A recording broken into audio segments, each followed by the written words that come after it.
Hey everyone, welcome to Firescale Audiobooks. If you enjoy the audiobooks, don't forget to subscribe to the channel. If you'd like to support us further, consider becoming a Patreon member. As a member, you'll gain the ability to request the next part of a novel audiobook I've uploaded, depending on your Patreon tier.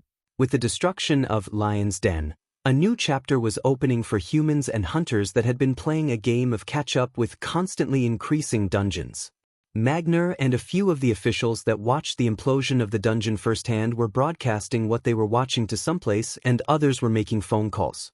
After Elizabeth had collected herself, I went to the center of the destroyed monolith and picked up another crystal that looked exactly the same as the one I already had, even to the unreadable mess of words. In the 27 successful times we dived in Lion's Den, we received many rank B items and skills, but there was no luck in anything rank A dropping. I was able to find another useful skill to add to my collection while busily running around that was called Critical Strike. When active, skills cast thereafter have a chance to deal double the damage. I didn't know the percentage chance of a critical strike occurring while this was active, but I was looking forward to seeing just how much I could continue to increase my damage output. I was going to look through the rest of the skills when we had some time later and choose the ones to exchange with the military. After completely destroying another rank B dungeon, there was only one more left in Star City. We went toward this last dungeon called Bullish Arena, where even more squads led by rank A hunters were repeatedly diving in. When we arrived, we were met with another empty space where a monolith used to stand, with hunters cheering in the clearing. My mind grew calm at this sight. It seemed like we were finally heading in the right direction.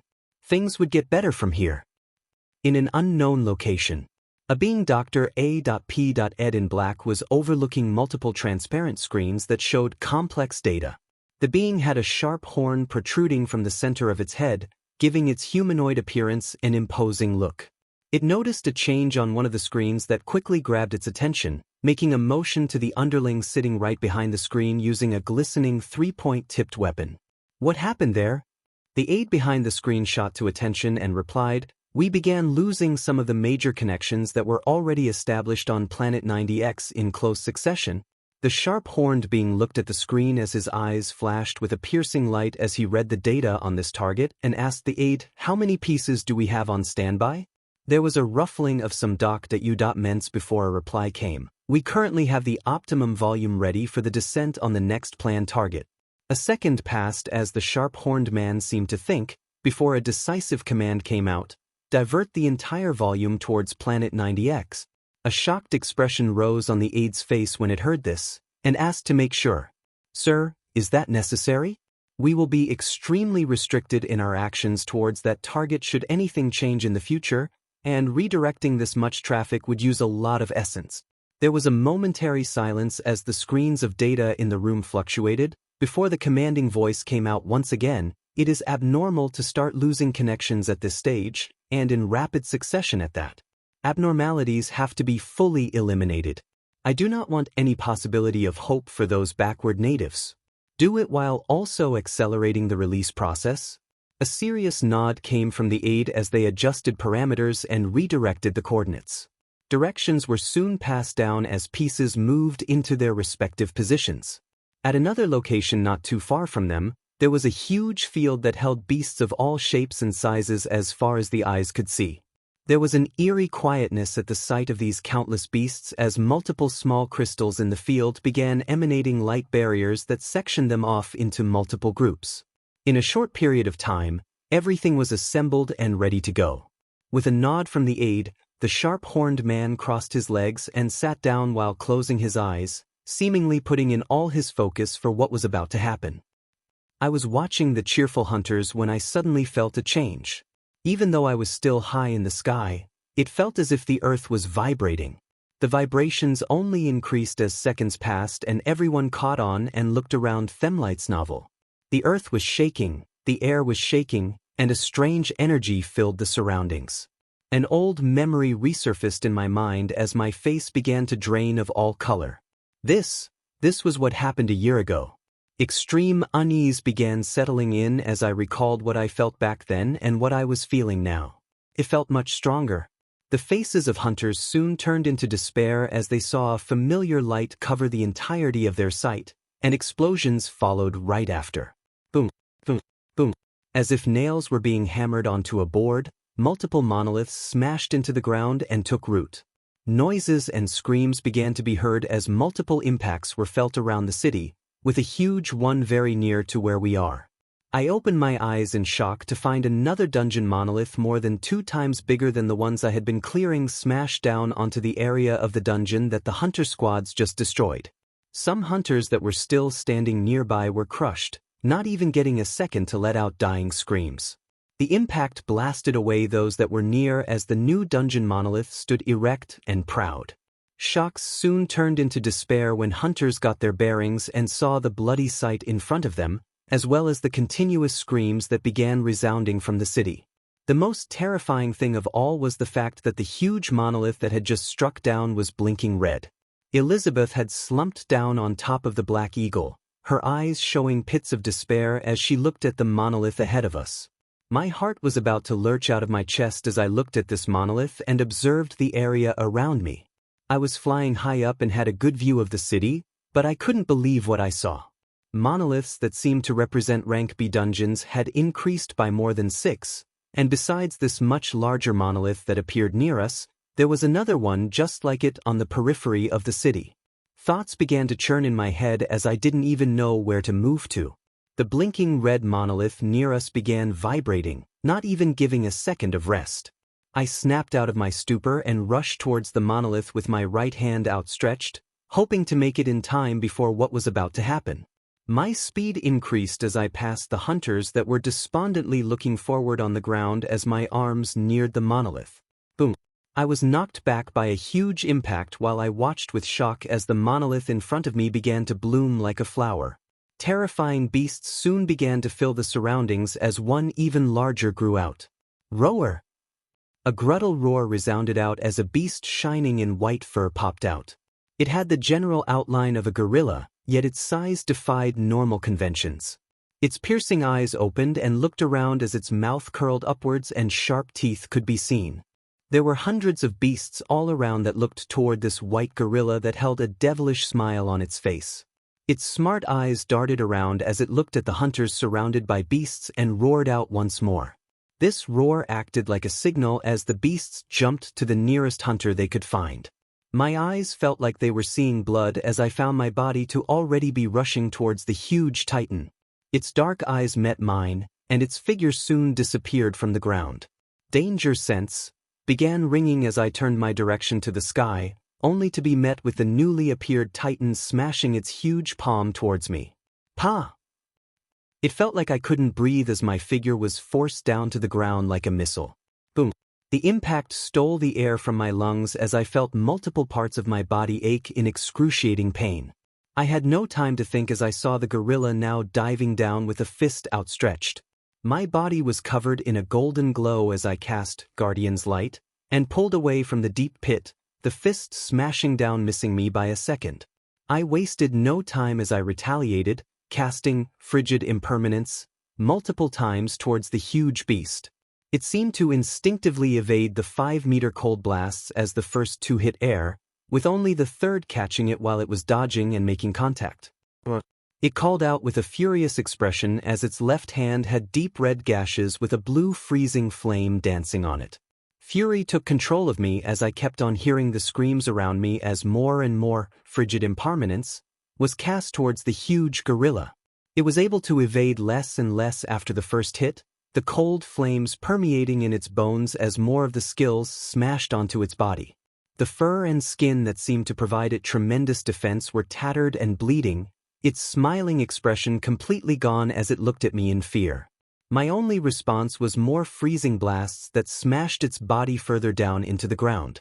I only watched as its body become more and more mangled, and soon enough there was no sound coming from the beast. The area around it was still decimated from the cold explosions, but as it cleared I saw a shining skill book and glistening chorus on the ground. I dived down to grab what I saw as I began turning my attention to the hunters fighting the slightly smaller beasts in the background. I checked the information on the skill book as I began casting Doom Bolt multiple times towards the monsters, clashing with the hunters. It was a rank A skill called instant transfer, move to any location you can see in an instant. It was a very straightforward skill that I learned right away while furiously flying across the skies and continuing to shoot down red lighting to any monsters I saw. I couldn't cast frigid impermanence, as they would destroy the surrounding hunters too, and could only strike down with the highest damage single target skill I held. Elizabeth was already on the move along with other rank A hunters that had been clearing the rank B dungeon. They had been taking down the monsters while saving as many lower-level hunters and soldiers they could. I saw a hunter about to be eaten at a far-off distance where I definitely wouldn't make it there by flying. Instant transfer was used for the first time as my body disappeared and reappeared next to the man about to have his head devoured. My defense skills knocked the monster back as another red streak of lightning struck its chest and blew it away. The hunter thanked me while roughly breathing, and I disappeared once more for another location, moving across the battlefield and taking down as many of the beasts as I could. There were mixtures of gorillas, apes, and orangutans that were 3 meters in size running around the field. Their numbers quickly dwindled as they were taken down by rank A hunters, with rank B hunters putting up a fight as well. The area was soon coming to a standstill as mostly hunters remained, many injured and dead as they looked around them in fear and anguish. Friends they were talking to just a moment ago lay dead in their surroundings. After blasting remaining monsters with Doom Bolt, I flew around casting Guardian's Light to all the hunters that were badly injured and still breathing. All reservations were out the window. I cast as many skills as I could, minimizing much of the damage. I already saw the looks of hope and wonder from the gazes of high-ranked hunters as I finished healing the people in the surrounding. I took a second to stop in the air as I looked into the city where smoke could be seen and explosions continued to resound. The battle was still going on there, and even more casualties were occurring. I looked at the hunters below me that were either almost out of energy or looking towards the city in anger. I was already flying towards the center of the city as my voice rang out powerfully while using War Cry. Snap out of it and stick together, save as many as you can. My words trailed behind me as I rushed towards the city even faster, with my brain quickly churning and giving me the idea to use Eagle Eye in conjunction with instant transfer. My eyes focused and moved to a position a bit over a mile away in the city where hunters were about to be overwhelmed by monsters, and my figure quickly disappeared from my current position as instant transfer was used. Light's novel. Magner was looking at the sight in front of him with fear and trepidation. Just minutes after they watched the complete breakdown of the monolith that used to be Lion's Den, the world began shaking, and it happened again. The same as before, dungeons appeared. The newly appeared dungeons quickly flashed red and a dungeon break occurred. Monsters rushed out and he was now fighting on the front lines while trying to mitigate the damage as much as possible. Pull back! He was screaming commands towards his soldiers as he saw them being overwhelmed. A large number of rank B monsters were running amok, with a huge titan up front being held back by a rank A hunter that stayed behind. Apprehension continued to grow in his heart as he saw more and more soldiers fall. His own power wasn't enough to protect those he cared for. Screams continued to ring out as blood and gore followed from the claws or teeth of the beasts. His breathing got rougher as he felt the low energy that remained in his body. He spent the majority of his time in the office, never exerting himself this much before. He looked at the despondent faces of his soldiers that were pushed far back, trying their best to hold on. No, he wouldn't let it end like this. Find a chance to break through. He screamed out another command as he moved to the front of the defense line and his body blazed in a colorful light. He absorbed the blows of 2 monsters as he grabbed a soldier and threw them to the back. He would save as many as he could with the strength he had left. He then felt a deep impact as something heavy pierced the armor wrapping his chest, and a metallic taste filled his lips. His soldiers screamed and tried to move in, but could come no closer as his body was surrounded by monsters. The defense line pushed further back. Magner looked at the distorted face of the beast that had its arm in his chest as memories of a different time flashed through his mind. He felt his body slump onto the ground as the beast pulled out the hand piercing his chest and formed it into a fist before smashing down again. Memories and expectations of hope for the powerful hunter that had gone towards the other side of the city some time back were repeating in his head as his clear eyes began closing. The fist rushing down was abruptly stopped as golden swords, red lightning, and a golden light began descending from the skies. His eyes that were about to shut opened a bit more for the last time as he saw the hazy figure of a man materializing above them. Relief passed through him as he hoped this wasn't an illusion, and his eyes snapped shut. The lightning and sword struck down to meet the monsters, and the light went towards him. The golden light began descending on his body, but his eyes stayed shut. A second, a third. A fourth light descended down, but his eyes remained closed. The destructive lightning and golden swords had reached their target on time, but the golden light did not.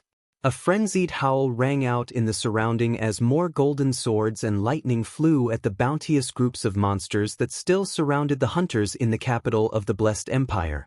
A fast-paced battle was taking place between a burly man holding a sharp spear and a large armadillo-like beast that moved at a speed not matching its body size. Around them lay shattered buildings in flames, with a huge mansion standing majestically in the background. Beasts of all shapes and sizes were abundant in the surroundings as they fought with hunters to their last breath. The ferocity of the fights around the burly hunter and armadillo was at another level. The sharp spear in the man's hand shone a white light as it expanded to 5 meters and struck down on the hard armor of the beast. Crack! A horrid sound was heard as the hard shell broke and meat flew out. The attacks weren't over as the man rose up before bringing his shining spear down once more, nailing the armadillo to the ground. An instant later, an exquisite battle armor along with core appeared beside the huge beast. The man bent down and grabbed the battle armor, fitting it on his body as if it were meant for him. He stood proud with an impassive expression as he looked at the battles happening around him. The grand building behind him had been protected, and would stay that way until his last breath. There were too many important people bunkered down in that place. His figure vibrated as the muscles wrapping all over his body like steel cables constricted. Only a flash could be seen as he moved and cut down any monsters that neared. He was the most famous hunter known around the world. He was Steel Mikhail. In one of the allied countries of the United Federation, a man with glistening dark hair had his katana stabbed into the skull of a beast. All around him was a bloody mess of bodies and bones. The hunters that survived the dungeon breaks were looking at this man fearfully as he yawned and pulled the katana up. He looked to the distance and saw another titan that was rampaging.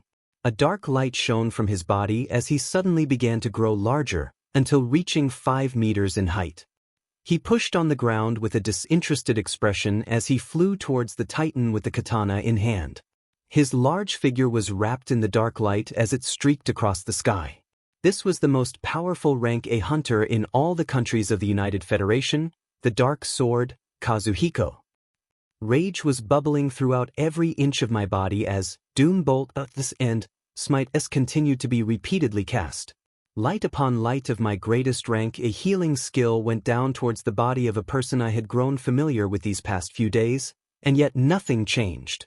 I looked at the relieved expression apparent on Magner's face as I shook my head in sadness and disappointment.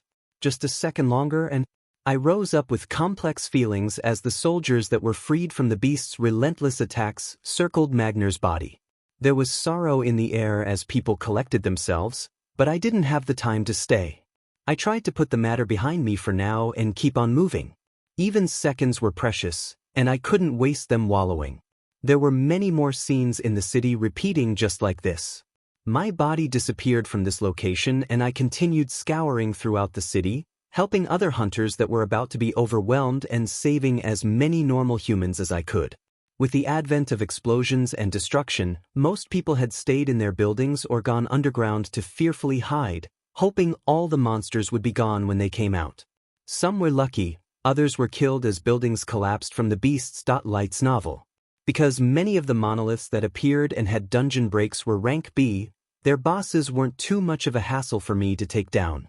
In a few minutes, I was transferring in and out all over the city, following explosions and screams as I took down the bosses and smaller beasts, giving hunters defending the city some breathing room. All they saw was a figure flash by, red lightning and golden swords descending, as well as a golden light that healed those badly injured. A moment later that figure was gone. This process carried on for another half an hour, with hunters more effectively working together to move people away from the battlefield while protecting themselves from beasts. With a majority of the rank B bosses taken down, I rose high above the city to check what was happening and which areas needed the most support. On the south side of the city, the huge wall erected to protect it was broken down and I could see droves of beasts rushing out, with a huge titan standing beside the path where the monsters were leaving from. Danger sense was letting me know that this beast was of the same caliber as the huge white gorilla. I defeated one, and I can definitely defeat another.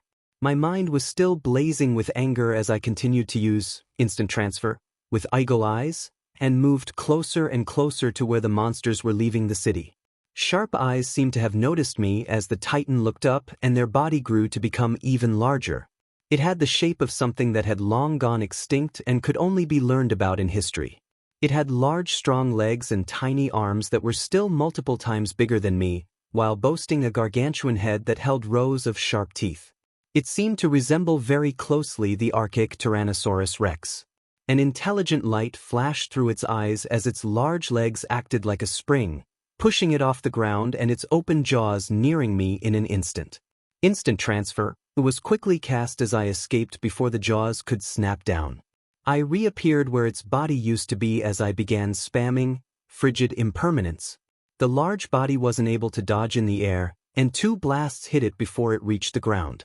Roar! It moved at extreme speeds as it ignored the freezing flames on its body and zigzagged towards me, evading the skills as if it knew where they would land before they were cast.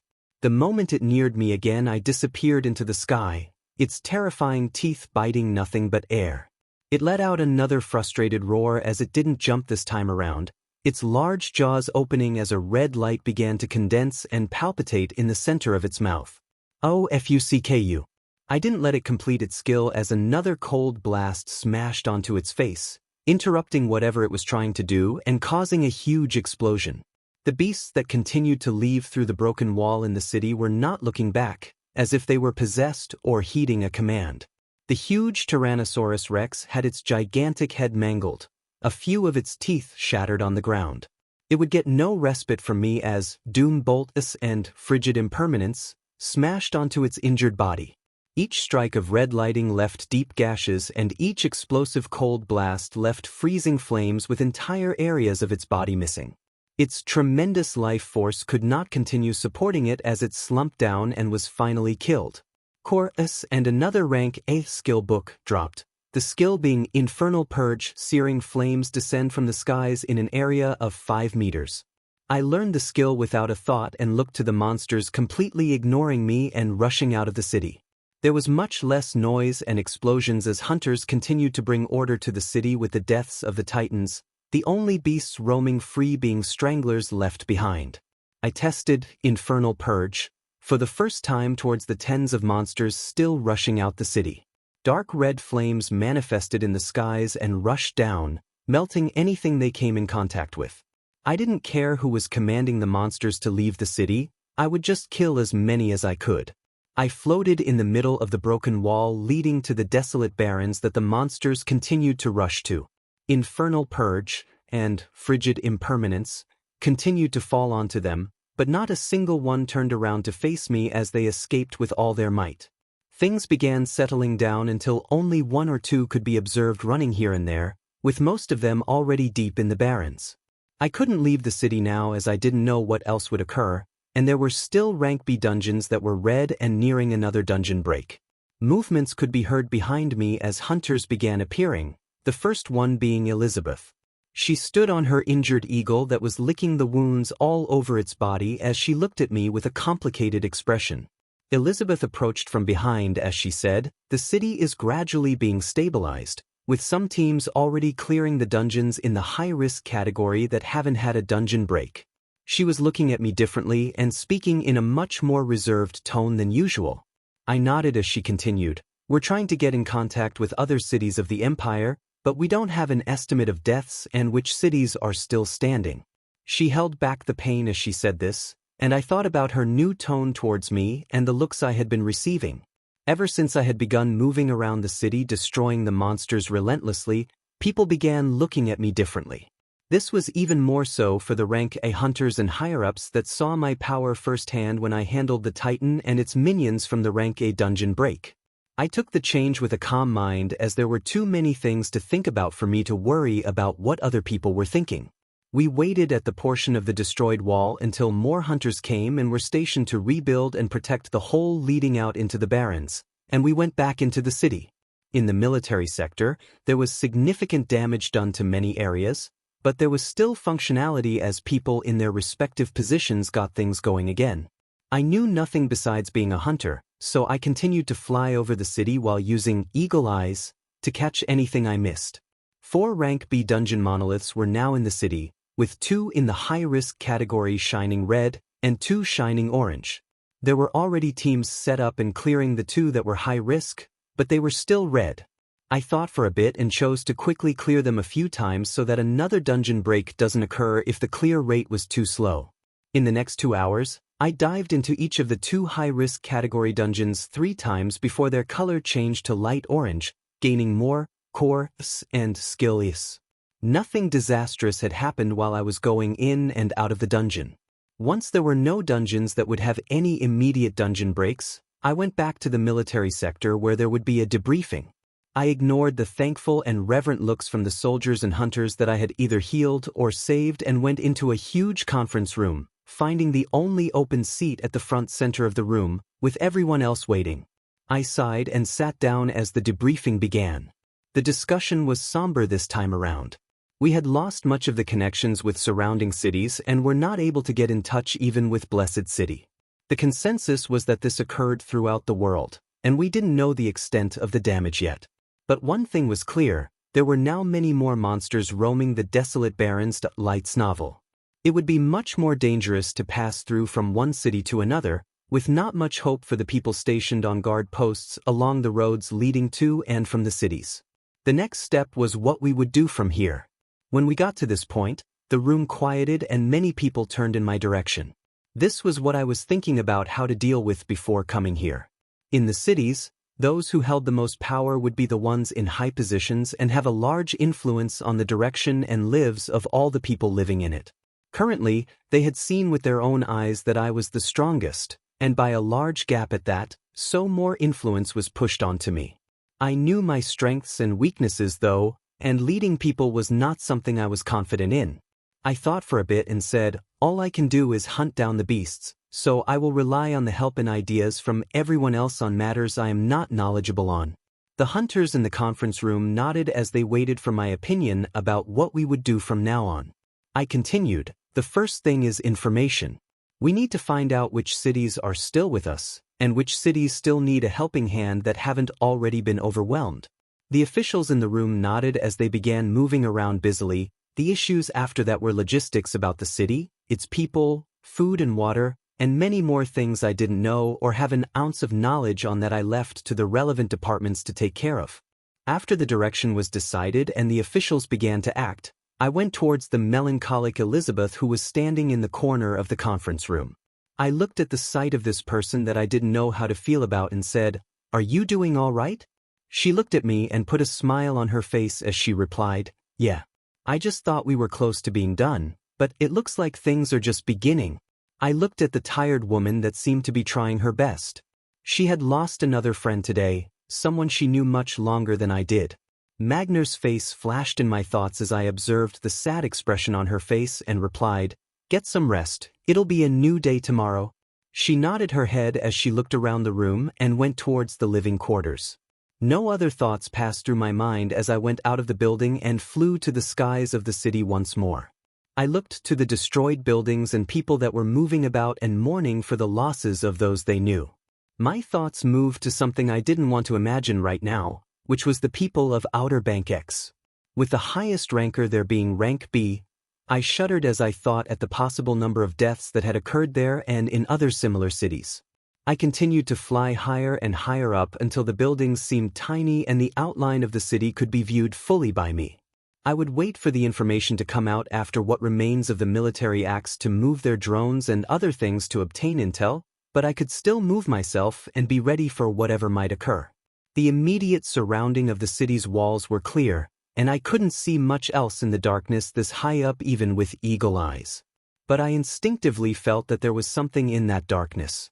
I stayed in the air, watching and waiting for dawn to break to see what was waiting for us in this darkness. I floated in the night sky as thoughts continued to churn in my mind. Hours went by as nothing out of the ordinary happened. When the light began to appear on the horizon, I had made a monumental decision for my actions from here on out. The cover of the night was pulled away as the walled city and desolate barrens revealed themselves to me. Far from the city, there were many moving dots that made for a terrifying sight. At the forefront of these dots were 3 large titans that moved around menacingly. More and more beasts were coming from all around to join this larger crowd as the dots kept on increasing. The scene reminded me of the pictures of the horde of beasts with the large turtle in the middle that were also making its way towards the Empire, albeit the sight in front was at a smaller scale. The monumental decision I had made while I was floating in the night sky this past night was to start moving independently. As great as it was to mix around with others, it was also limiting me.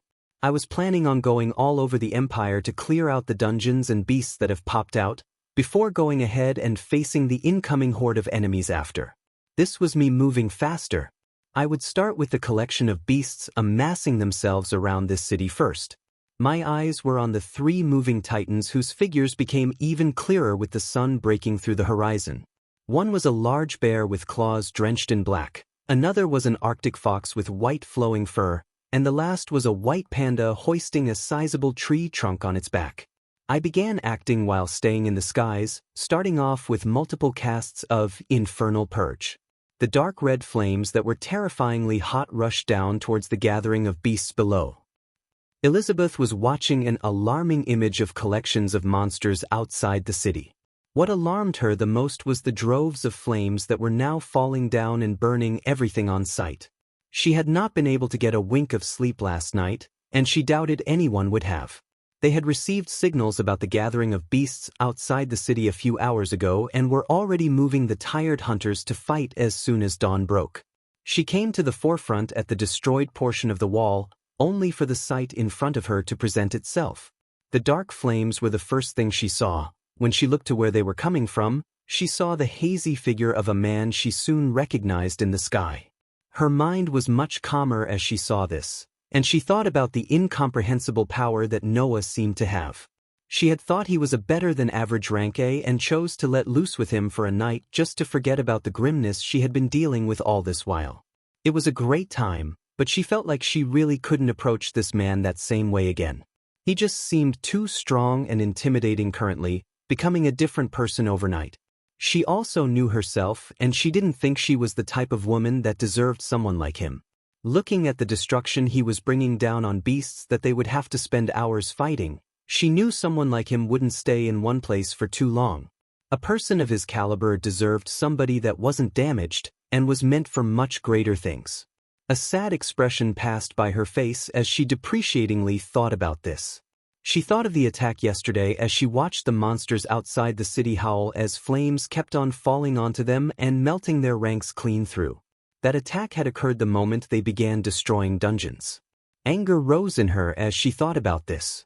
That attack was deliberate. Their enemy was much stronger than they were, and they knew nothing about them. She looked to the skies once more as she hoped. She just hoped they now had someone just as strong that would stand by their side. She was planning on staying in Star City for quite a while to take care of things that might fall apart because of the absence of a great friend of hers. Light's novel. He had saved her once in the past and owed a great deal to him, and yet she wasn't even there when he died. Her wrathful heart was getting some relief as she watched 3 titans angrily rushing around the other beasts avoiding flames. They had tried jumping to reach the target in the sky, but this resulted in even more gruesome injuries as patches of their body were melted from the continued rushing flames. Elizabeth looked at this ridiculous sight of 3 rank A bosses that effectively could not do a single thing to the man in the skies and thought maybe, just maybe, they would be alright. The monsters began dispersing as they couldn't deal with the attacks coming down, And this was when another attack was introduced. Circular explosive blasts of cold elements wrecked the area where the monsters were in, blowing them to smithereens and only leaving behind blue flames. With the combination of flames and these cold blasts, a majority of the beasts were destroyed or sent running. The three titans did not make it out alive as their bodies lay burnt and frozen in the chaotic barrens.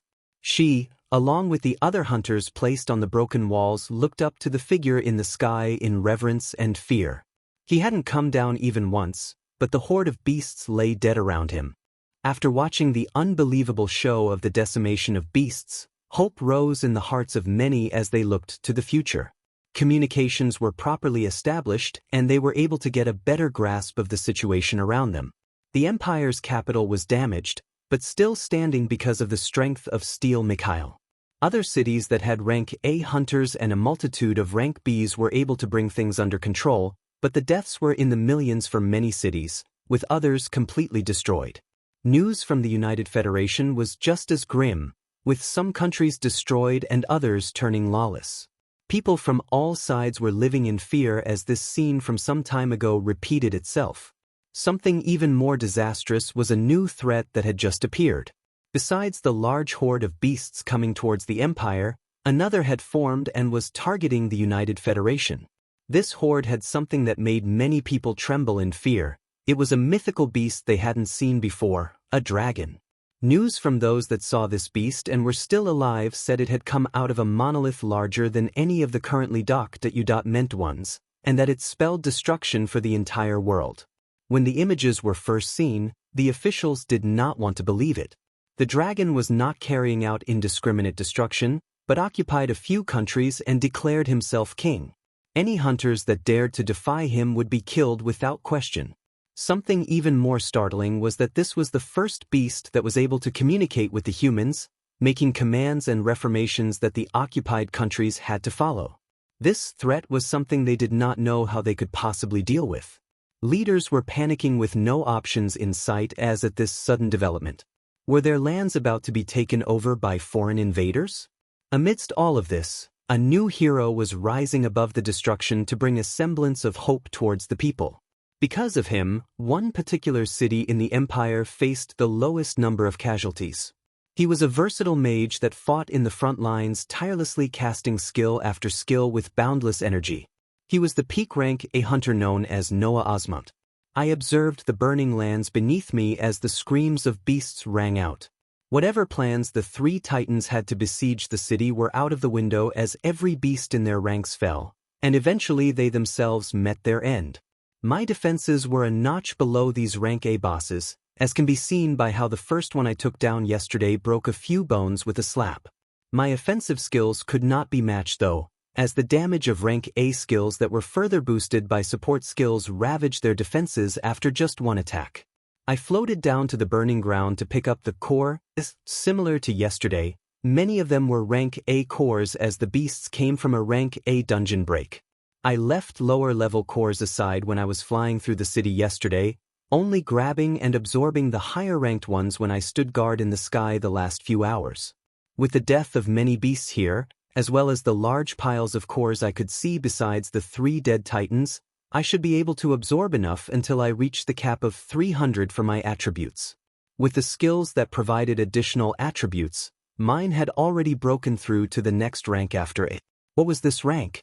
Maybe I'd be the pioneer to find out. Besides the cores, I found 2 rank A skills and an item from the 3 bosses, the 2 skills being Spear of Destiny. Dark energy manifests in the form of a spear that aims at the hearts of your enemies, and Ultra Regeneration. As long as your heart beats and your brain is still functioning, you will not meet death. The item was a purple armor that looked extremely sturdy called Armament of the Commander. I learned the skills and equipped the armor, enjoying the new feeling of safety after the hard material covered the entirety of my body. I went back towards the city after that and met many hunters that were prepared for a fight that was finished. I nodded at Elizabeth and went back with her into the military sector to listen to the updates they had received so far. The news was grim, with many deaths and some cities that couldn't be reached. A monster that exceeded rank A had taken over countries in the United Federation, and the threat of the horde of beasts with the terrifyingly large turtle that was most likely of the same rank as the one appearing in the United Federation had its horde increased in size and was accelerating towards the Empire. I listened to all of these pieces of information and knew what I would be doing from now on. There was no time to waste, so I used my newly formed influence in the city to get many things in order. The first thing was to procure more storage rings, and I was able to find 2 more rank B and 3 rank C rings from the military inventory, bringing my total collection of storage rings to 5 rank C and 3 rank B. Half of these rings would be filled with food and daily necessities as I was planning to leave the city, roam the barrens, and give aid to any other existing cities while going towards the monster horde heading towards us. Specialized hunters from the Empire would be doing this within the next few days, but I would move out first. This responsibility did not feel that heavy on me, as the strength I had more than made up for it. I knew that my focus was blank for a reason, and it wasn't to waste it away just clearing dungeons and cities and being entertained. I made this clear to the rankers that were standing atop this city, and their expressions turned somber as they heard. Elizabeth looked at me and spoke, "We will reinforce and meet you at the outer perimeters of the Empire as things are being settled. The information shows that the horde will reach the outer perimeters in around a week." She spoke with conviction, looking straight into my eyes for the first time in a while. I nodded at her and moved along to secure other matters before I began moving. I knew the remaining hunters wouldn't sit still as their empire faced this enemy, but I also didn't want to see more deaths. They would make their own choices though, and I couldn't change that. They would focus on stabilizing the surrounding cities and making sure no more dungeon breaks occur. Light's novel. The consensus seemed to be that destroying dungeons completely was good, but it was to be regulated. They were horrific designs that brought them much death and pain, but they also allowed for more people to grow stronger when they were repeatedly cleared. Some would be destroyed, while others that can be comfortably cleared would be left behind. It took an entire 3 hours after this until I was ready to leave. During that time I had chosen more rank B skills from the military inventory and the ones that had dropped that I hadn't learned yet. The newly gained skills mostly augmented my damage and defense further.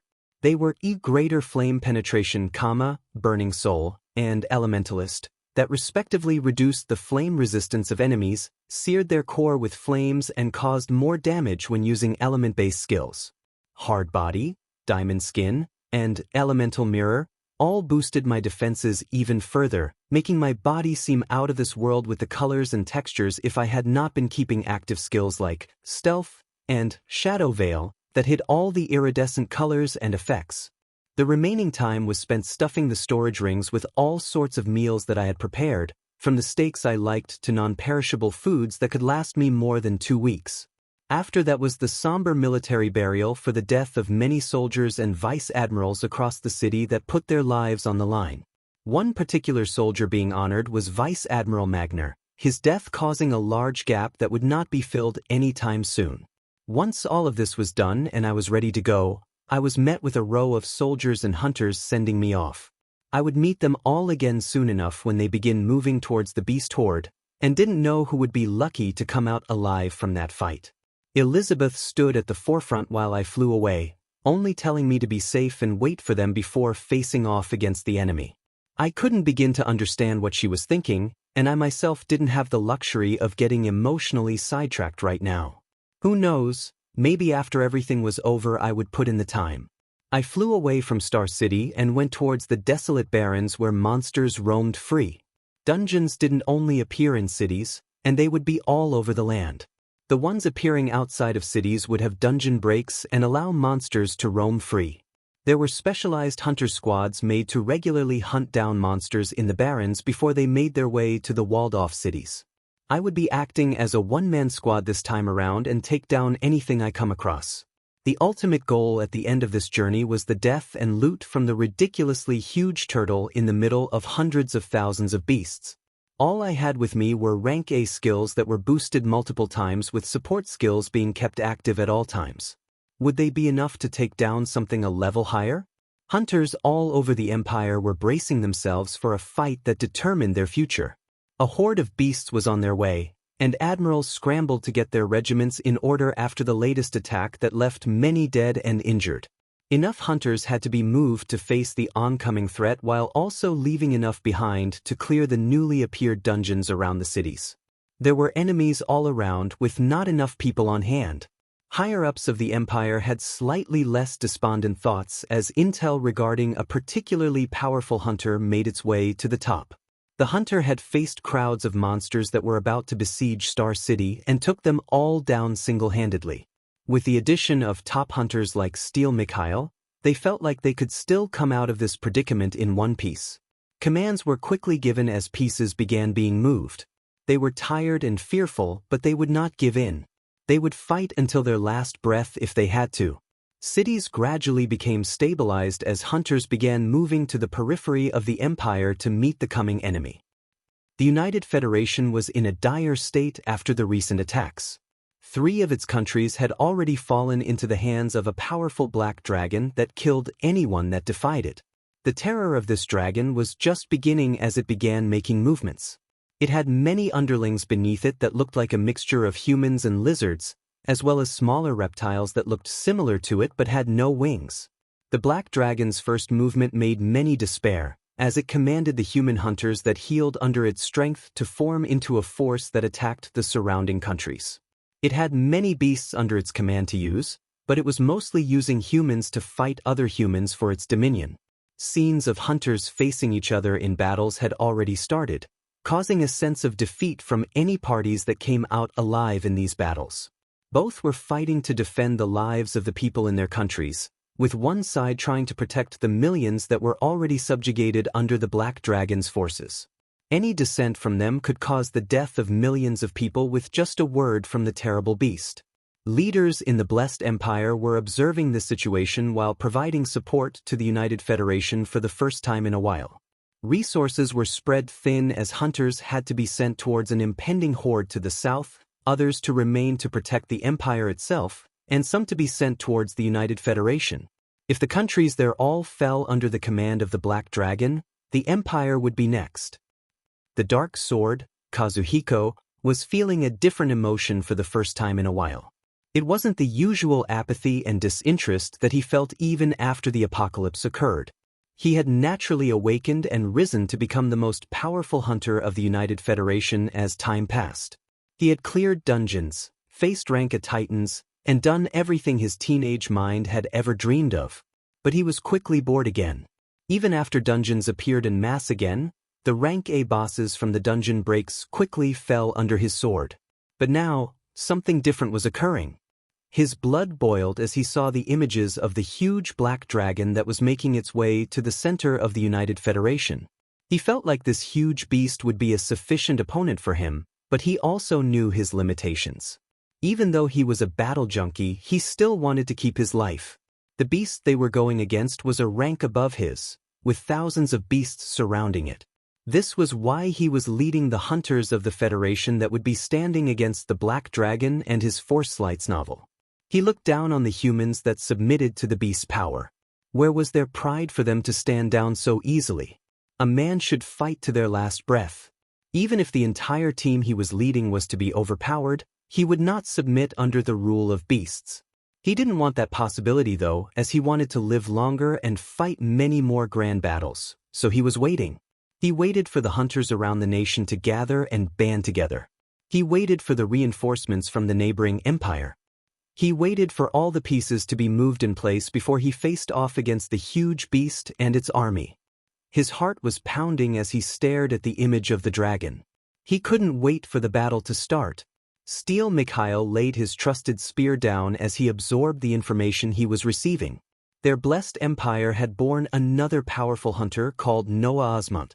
The information put him on top of the charts just from the exploits he had done so far. He thought about the described scene where this hunter stood against droves of beasts and took down 3 rank A bosses all by himself. Would he be able to do something similar? He required the help of other hunters stationed in the capital to take down the rank A bosses that had appeared because of multiple dungeon breaks. He had mages healing him and other hunters contributing to keep them busy while he dealt killing blows. Yet Noah seemed to be doing the work of multiple hunters all by himself. He withstood the attacks of a titan and came out alive, used highly offensive spells to take it down while also healing injured hunters he came across. He was truly powerful. Mikhail wasn't feeling any form of jealousy or envy from his title as the strongest hunter of the empire going to someone else. He loved the land he was in and would do anything for it. Having stronger hunters was naturally a good thing. They had already received news that Noah was making his way towards the monster hordes south of the empire. This showed the man's confidence in his strength. The empire was also continuing to send its forces and resources to the outer perimeters to meet the beasts and reinforce this hunter. A majority of the high-ranking hunters would either be going in the same direction as Noah or towards the United Federation to help with the newly risen threat that would point itself towards the empire the moment it was left to run rampant. He would stay in the capital as its protector. He and a few other hunters would clear the rank A dungeon here and the newly appeared ones in surrounding cities so that no dungeon breaks would continue occurring. He would be the last line of defense for the millions of people living in the empire. That was his role. He was the protector. Scenes of something you wished were only in your nightmares were making themselves prevalent as I flew across the skies of the desolate barrens. A semblance of society lay destroyed on the ground, with patches of monsters roaming free. Many of these monsters were either being led by a titan, or you could occasionally find a few traveling alone. Many of them were cleared after the appearance of dungeons the first time, with the occasional teams being sent whenever a dungeon appeared and a dungeon break occurred in the barren lands.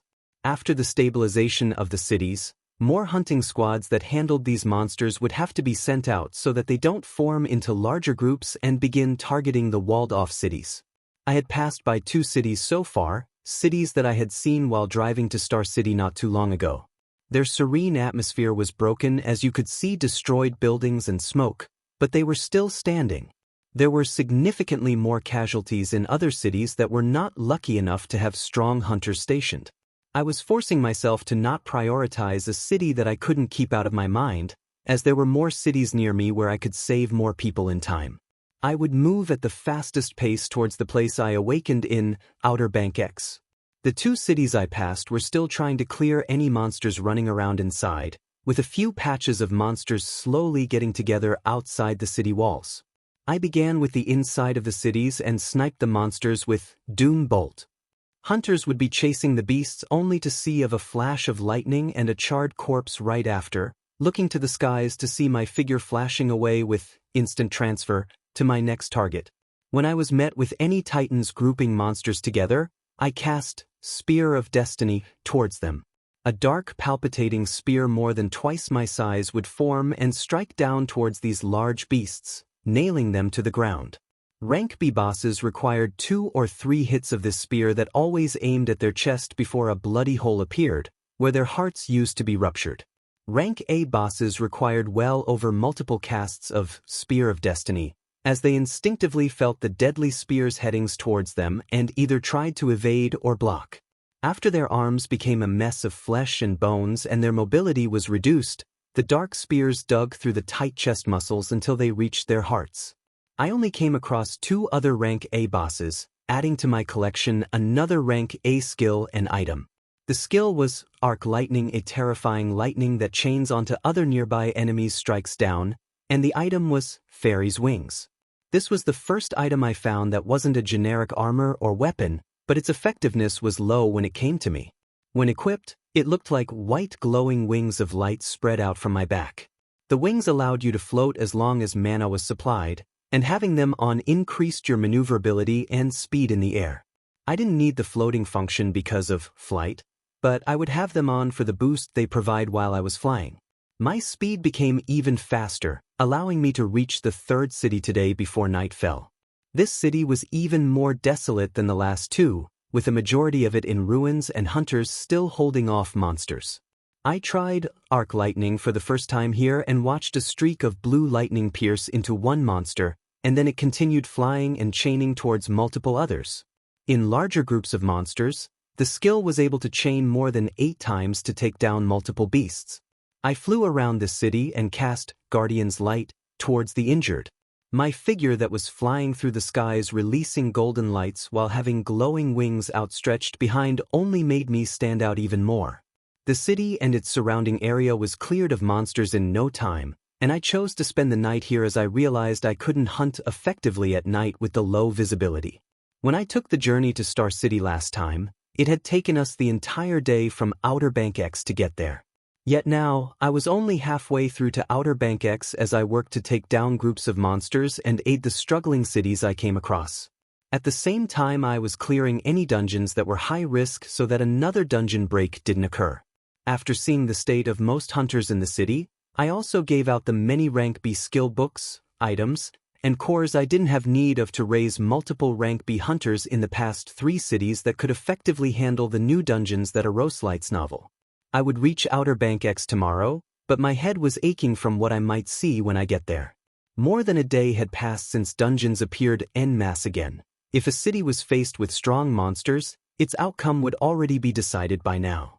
I hoped for the best, but I prepared myself for the more than likely scenario of destruction that I might see tomorrow. I wanted to keep to myself tonight, so after flying around this 3rd city and healing any that were badly injured, I found a destroyed building to get into to sleep for the night. I went into a high-rise building that was badly damaged and found an enclosed room to stay in where I took out some of the food in my storage rings and finally ate something today while thinking about the future. Early in the morning when dawn broke, I rose from the destroyed building and continued my way towards Outer Bank X. There was a long distance with only the barrens to look at before I reached the next city.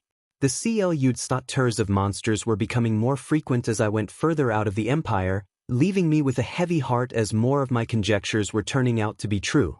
The groups of beasts in the barrens were only met with death as dark flames, explosive cold blasts, or chaining lightning decimated their ranks. I was releasing all of my anger onto them, but it seemed to be ever so increasing. I passed through another city that I recalled was right before Outer Bank X, and the sight did not bode well for what I would be seeing from now on. All around me was carnage, with beasts running rampant and very few survivors in sight. I looked at the city below me in anger and sadness as the bloody sight laid itself bare. Lightning rained down as it chained from beast to beast, destroying anything it came across as my rage continued to build up. I was angry at the beasts, but I was also angry at myself and many others in the Empire. The most powerful hunters were stationed and concentrated in the cities further inland. It seemed only natural as they held higher-ranked dungeons and they were required to clear them. Even I left Outer Bank X to go to a core defense city that held higher-ranking dungeons. But this natural thing meant there were very few powerful hunters in the outer cities of the Empire. Nobody had ever expected dungeons to appear en masse again, but they did. With these cities having a few rank B hunters and many more lower-ranking ones, how could they handle it if a rank A dungeon appeared and a dungeon break occurred? Unless they were lucky enough for more powerful hunters to naturally awaken and take the lead in defending them, some cities faced complete destruction.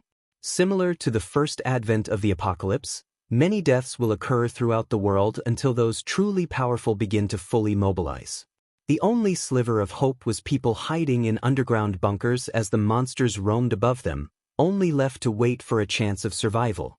I looked at the destroyed city while taking down the beasts in the most excruciating ways possible, hoping many people were able to hide themselves and bunker down in some of the purposefully created shelters. The process didn't take too long as extremely terrifying rank A skills rained down on the beasts until all that was left was charred or mangled bodies. I repeatedly used war cry while flying across the skies to see if there were any people lucky enough to evade the rampage of the beasts. I already observed some underground structures broken through and the people huddled inside killed, but expected some to be luckier in such a large city. A few hunters and people began rising out minutes after I began using war cry, fear and despair on their faces as they looked at the city they used to know. The city was very large and widespread with collections of people far apart, so I gave them all a singular message. The path towards the inner cities of the Empire was cleared, and they should start making their way there. I continued to increase the number of core S, skill book S, and item S from the many bosses I had been taking down on the way here, so I used my gut and chose people and hunters that seemed to hold another emotion besides fear for the beasts that did this to them.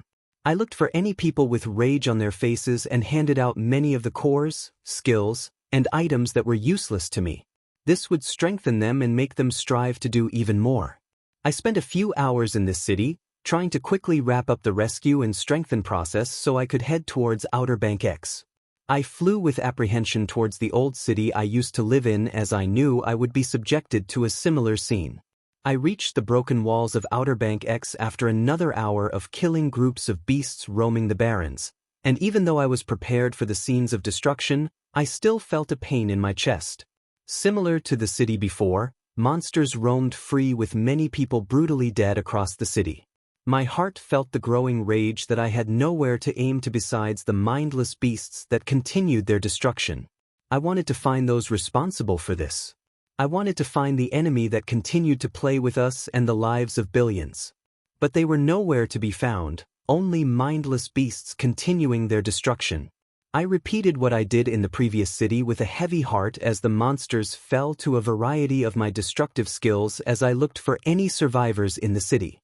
The process repeated itself similarly, with thousands of people being lucky enough to hide in underground bunkers all over the city and not be found by the pursuing beasts. None of the hunters I knew in this city were anywhere to be found. The confident face of the female hunter that spoke without regard passed through my mind. She was nowhere to be found. I flew around the city as I located the destroyed structure of the dilapidated apartment I used to live in. The building was half destroyed with no signs of life. Where my lodging used to be was now just air, with rubble on the ground being all that was left of it. Emptiness that I didn't think I could feel pervaded my body as I took my time and watched this scene. I had watched so many of these scenes of death and misery that I thought I couldn't get any more enraged, but I was wrong. I reined in my emotions as I passed out skill books, items, and cores to the many people remaining alive in the city while telling a similar message as before, for them to head towards the standing cities of the Empire. I rose to the skies and looked at the destroyed Outer Bank X for the last time as I moved even faster, making it my goal to comb through the periphery of the Empire and destroy as many groups of beasts as I could. Another day passed and I was able to pass by a few hunter groups led by rank A hunters that were carrying out a similar mission to mine. It took a few days for the hunters to stabilize their cities and start sending out more squads to purge the beasts populating the barrens and give aid to other cities. I could also see regiments of soldiers in huge lines of trucks carrying supplies heading straight to the defense line where the collision with the horde of monsters would soon occur. I helped any hunters and people that required aid while giving out skill books to awaken even more hunters that still had the will to fight. I was killing so many monsters of lower ranks that the many rings I had were nearly filling up, making me very generous in giving away the resources I held. I would give more than half away whenever I came across regiments of soldiers led by vice admirals or admirals. They would be putting their lives on the line soon enough. Strengthening their ranks before this fight would still be beneficial. The blessed empire was large, with many cities populating it, but I wasn't moving alone in the empire. The cities and people that could be saved were saved in the next few days, with more and more hunters congregating to the last defense line getting ready for the brutal fight. I was able to take down 5 more rank A bosses while moving these past few days, providing me with an abundance of cores that brought my attributes all the way to 304 vitality and strength, even without putting the attributes from the support skills into account. The rank focus attributes were given to the military as I still had no use for them, the blank attribute not changing the slightest no matter how many I absorbed. 3 skills and 2 items also dropped from these rank A bosses, the skills being Void Slash, cut the area in front of you with a swing of your sword. Expansion, burn your energy to expand your body to its limits. And Pain Resistance, the perception of pain in your body is dulled. I learned the expansion and Pain Resistance in a blink and put away Void Slash that I wouldn't be using for now. I could use both of the items, one being a rank A storage ring and the other was Emperor's Boots, granting me a boost in speed that further enhanced my already fast flight. The time was quickly approaching as the horde neared the Empire, and I went towards the defense line to meet the coming enemies head-on while trying to minimize the deaths of hunters as much as possible. They had erected a wall and trenches that stretched for miles left and right where many hunter soldiers were stationed. The Empire was preparing for this horde for a while now, and the sudden appearance of new dungeons and beasts had only damaged parts of the defense line that were repaired as soon as the hunters took back control. I placed the colorful fairies' wings, into my ring as I flew towards one of the command centers. My figure put the already tense hunters on high alert, but ecstatic expressions rose on their faces as soon as they saw it was me. I had been moving across the Empire rapidly these past few days, becoming widely known as more and more of the hunters I saved moved around. I had also met with the military regiments multiple times and provided them with the loot that was filling my rings, making many of the hunters in the military excited when I neared. I landed on top of the wall lined up with soldiers as I looked out to the wide expanse of barrens before us. A horde of hundreds of thousands of beasts would soon be upon us from this quiet stretch of land. As hunters prepared to face the monsters with the moving landmass of a turtle at the lead in the blessed empire, other hunters were banding together to stand against the tyranny of the Black Dragon in the United Federation. With the continued aid from the Empire, a coalition of forces was created consisting of hunters from each of the nearby countries and the Empire. The person leading this coalition of hunters was the Dark Sword, Kazuhiko. His power was renowned in the United Federation, and he was among the strongest hunters to take the lead against the terror of the dragon. The Black Dragon continued to propagate its forces, increasing its influence towards the surrounding countries in the span of the week. The hunters from the overtaken countries had no choice but to listen to the commands of the beast that held the lives of their loved ones in its hands. The beast would not act a majority of the time, staying behind the ranks of its crowds of monsters and only stepping in whenever a powerful hunter was making a stand. Its power was destructive and nobody could stand against it. The combination of the Dark Sword, along with other peak rank A hunters, was what the forces were hoping to stand against the power of the dragon. Only time will tell as the two forces neared one another. A collision between the coalition of hunters and beasts was imminent. On the defense line at the outer periphery of the Empire, a hunter was holding a long staff as he looked at the scene around him.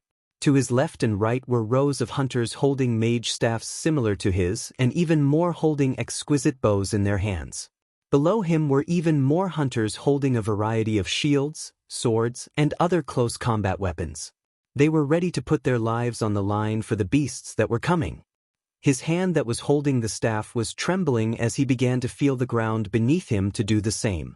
Dust was quickly rising on the horizon, signaling the coming of the monsters. The trembling hunter turned his head towards one of the command centers where he could see the powerful hunters of the Empire congregating. Standing on the lead of these hunters was a man with dark hair and a radiant fair complexion. His body donned an ethereal purple armor that vaunted strength. He stood at the forefront, overlooking the walls and the people with an expression that seemed to give off conviction. The trembling weapon in the hunter's hands settled just a little at this scene. He knew this hunter that assured the fears of many of the people here. His regiment was about to be overtaken by a pack of beasts led by a rank A titan on their way here, and this man appeared out of nowhere with powerful skills that took care of the beasts that were about to take their lives as if it was nothing. It was this strength that gave many hunters hope of seeing the next day in one piece.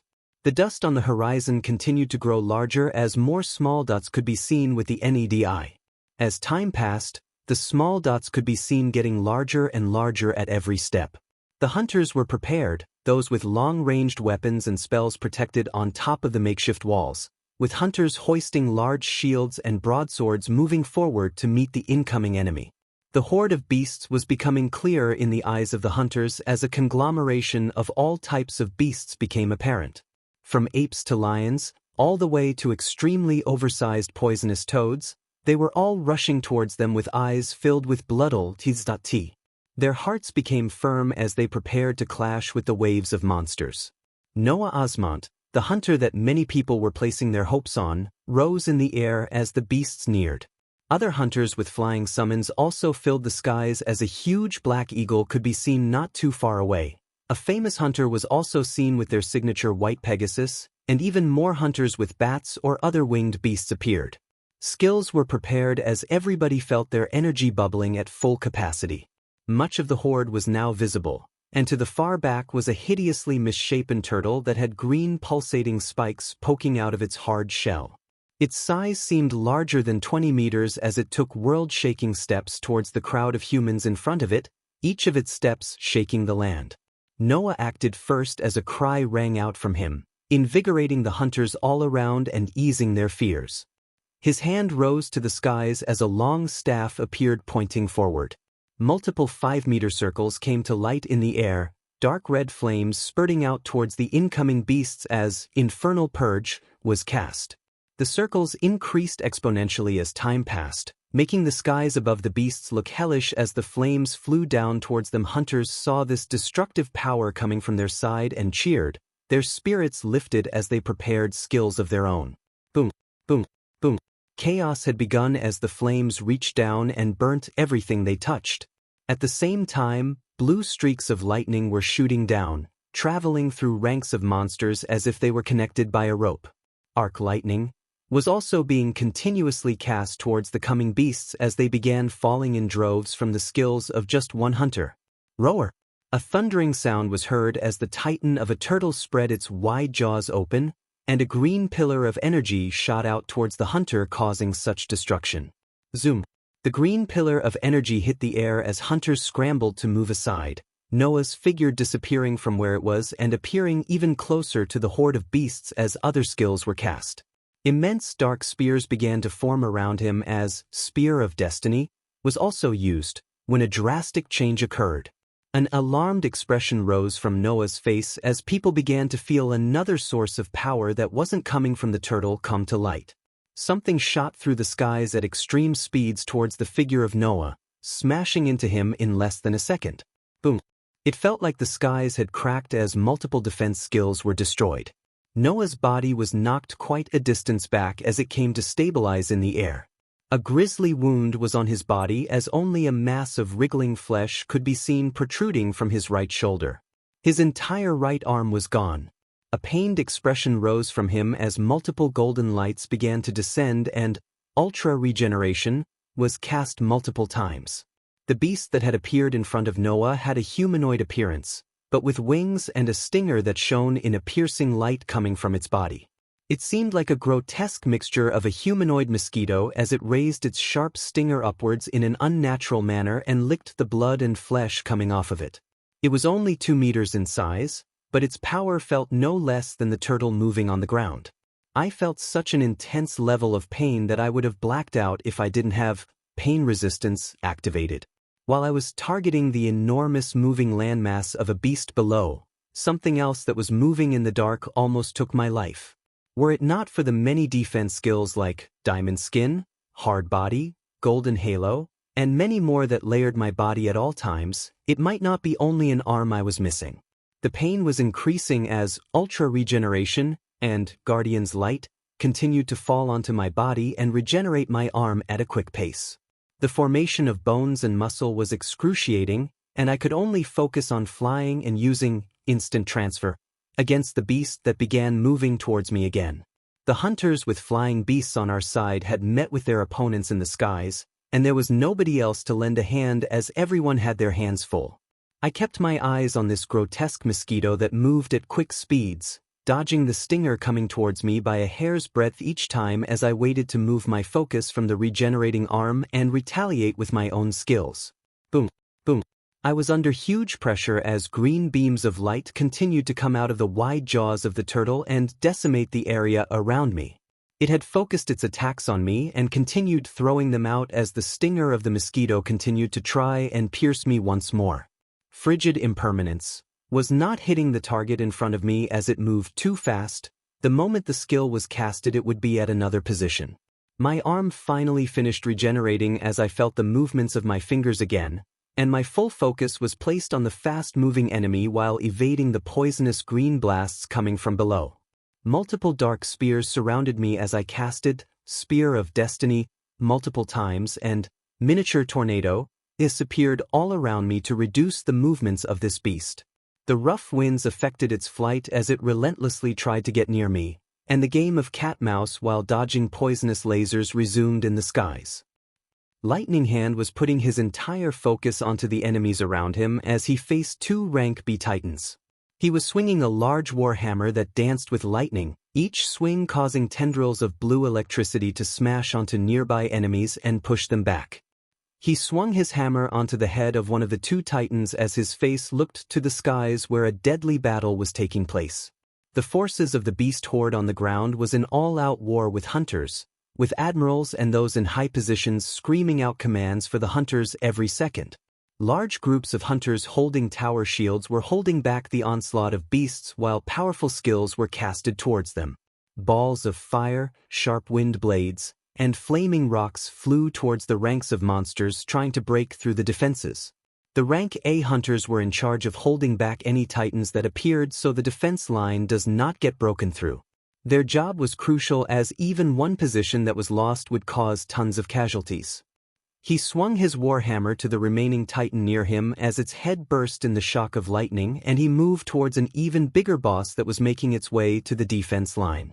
A huge black eagle got to this large beast first, its sharp talons shredding the defenses of the beast as it used its feathers as sharp swords to wound it. A roar came out of Lightning Hand's mouth as Herald of Lightning was casted, his hammer emanating wild power as balls of lightning flew forward with his swing, smashing onto the chest of the titan and knocking it back. The black eagle swooped in with its wide wings and dealt the killing blow, decapitating the head of the injured Beastlight's novel. Lightning Hand breathed roughly as he nodded at the figure of the golden-haired woman on this eagle as they both moved towards other locations on the battlefield, their eyes occasionally looking up to the terrifying sight of tornadoes, beams of green light, and dark spears that were being thrown around in the skies. Their fights were dangerous, but nothing as brutal as what the man in the center of attacks of two beasts higher than rank A was facing. Steel Mikhail was about to enter a bright orange monolith that represented a rank A dungeon in a neighboring city near the Empire's capital. His team was waiting for him when he turned around and looked to the south. There were only clear blue skies, but he felt that something of great significance had begun over there. His heart began pounding when he thought of the beast surpassing rank A that hunters might now be facing. He wanted to be at the center himself, but his strength was better suited to prevent dungeon breaks across the Empire. This dungeon was already their third one today that they were called to. If they weren't here, then they didn't have to wait for the beasts to come from the outside to reap the lives of their people. He reaffirmed his belief as he wished the best of the fight occurring in the south as he and his team placed their hands on the glowing monolith and disappeared.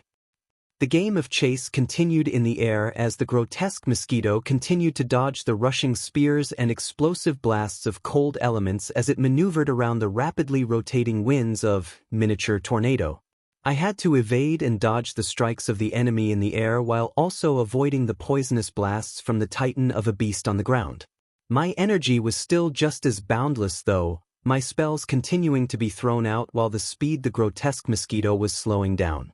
Percent at hashtag and hashtag. It let out a grating howl as its frustration reached the peak and its body began glowing in a green light. My skills continued to rain down on the beast to prevent whatever it was trying to do. The green light surrounding its body became denser as it became faster and came at me with much more vigor. I thought about how I could get an attack to hit this beast as I watched it speed towards me. Lights full Omicronim. The only time it stopped moving even for an instant was when it attacked my body for the first time. My heart raced as a wild idea spread and I recklessly implemented it as I saw the stinger come towards me again.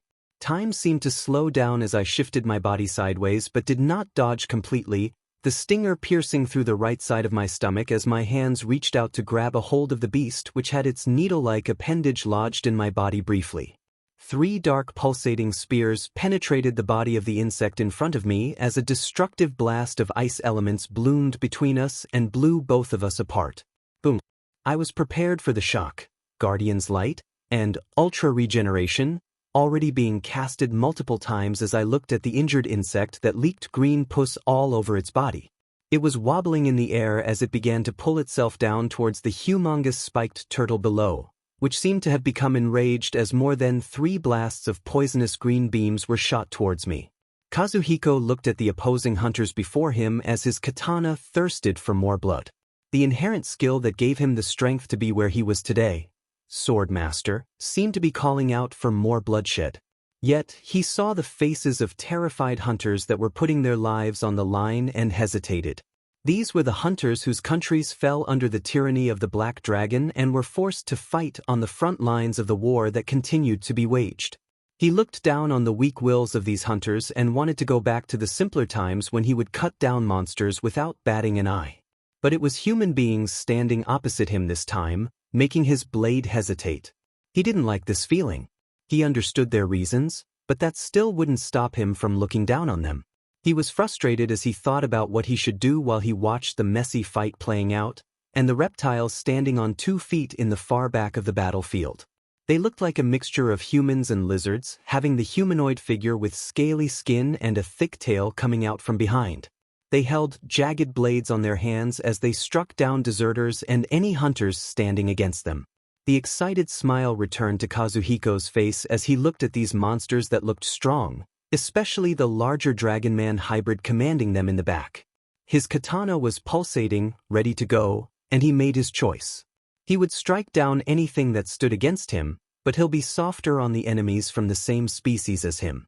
He would try his best not to make critical strikes that would take their lives, and at most incapacitate them. But as for those beasts, his mouth curved up delightfully as his blade vibrated and he disappeared. A nearby hunter was knocked out cold and fell down with a thump, and a lizard man's head flew off as Blade Dance was activated. This was a rank A skill he had come across months back, and was one that he loved using the most. His figure moved across the battlefield as he carried out a dance between a man and a sword. He felt the rush as his body moved in an elegant fashion while serrating the necks of his enemies. Everywhere he passed, blood flowed. The lizardmen only saw a flash before their heads left their bodies, and the hunters felt a deep impact that knocked them out cold. In the chaotic battlefield, a surprising scene unfolded where an entire field of more than 10 meters went silent. Blood was gushing in the air as only a single man stood in the middle, rejoicing as the blade dance finished. The unexpected emptiness caught the eyes of one of the beast's commander, a huge lizard that looked closer to a Komodo dragon as it moved across. A long forked tongue slid out of its mouth as it sensed everything around it, its blazing eyes honing in on the only human smiling joyfully where his brethren lay dead. Someone dared to stand against them? Its thick legs smacked the ground as the jaws that could tear the skies snapped towards Kazuhiko. Kazuhiko looked at this large figure barreling down on him as his blood pumped. Yes. Yes. This was what he wanted. This was a fight. Dark light enveloped him as his body expanded more than twice his size, the katana he was holding now looking more like a knife. With a wicked smile, Dominator's sword wave was casted as his katana became enveloped in a dark light and he collided with the large beast. Swish! An uncomfortable sound reverberated throughout the battlefield as Kazuhiko appeared behind the sizable beast and his figure began reducing to normal. The beast wasn't making a sound as its body was separated cleanly in half, all that it left behind being a corpse, tours of sparkling cores, and a skill booklight's novel. The ecstatic hunter put the loot away as he found himself the center of attention in the huge battlefield where forces of the United Federation were going against the army of the Black Dragon and its subjugated hunters. With the reinforcement of forces from the Blessed Empire, they pushed back the opposing hunters and made the beasts, their true enemies, join the fight. The consensus among the hunters in the battlefield was to target the beasts and not each other, as they were all fighting for the same thing. One side didn't want the deaths of their countrymen that were under the rule of the Black Dragon. The others wanted to save their people from the terror of the same beast. Yet there were no good options. Unless the Black Dragon was killed, they had to fight. But who can take down such a terrifying beast? Kazuhiko wasn't fazed by the attention, and wanted more of it in fact from the upper ranks of these beasts. He looked to the infuriated lizards that were rushing towards him as he thought, just how many of your kin do I have to kill before you come out? He wanted to face off against the beast that hunters found themselves hopeless against. He wanted a fight with that winged lizard that kept on flaunting its authority. He might meet his death, but so what? A man has to live a thrilling life. The reckless Kazuhiko continued his onslaught of the beasts, only wishing for the main event to come sooner. The war continued on multiple fronts. In the chaotic battlefield with the horde of beasts led by not just one, but 2 monsters surpassing rank A, a deadly fight continued. A retreating and heavily injured beast was rushing from the skies and heading to a lower altitude while trying to evade the onslaught of dark spears and lightning. Its wings had taken injuries that affected its speed, causing more attacks to land on its body. The problem was, these attacks were endless. The oversized mosquito looked at the terrifying man above it as it grew enraged at the state it was in. She was a queen that had many subjects bowing their heads to. She was someone that held tremendous power and ruled over millions. Now she was forced to come down to some unknown world and be thrashed around like this. She had no time to think as she continued evading the damaging attacks and focused on regaining her mobility. She went down towards the stupid mephitic turtle to gain some respite from the enemy's attacks, but she didn't know if she would make it there in time. She hated the situation she was in. She hated those bastards that were forcing her to do this. As for this human, just how could someone this powerful exist in such a small world?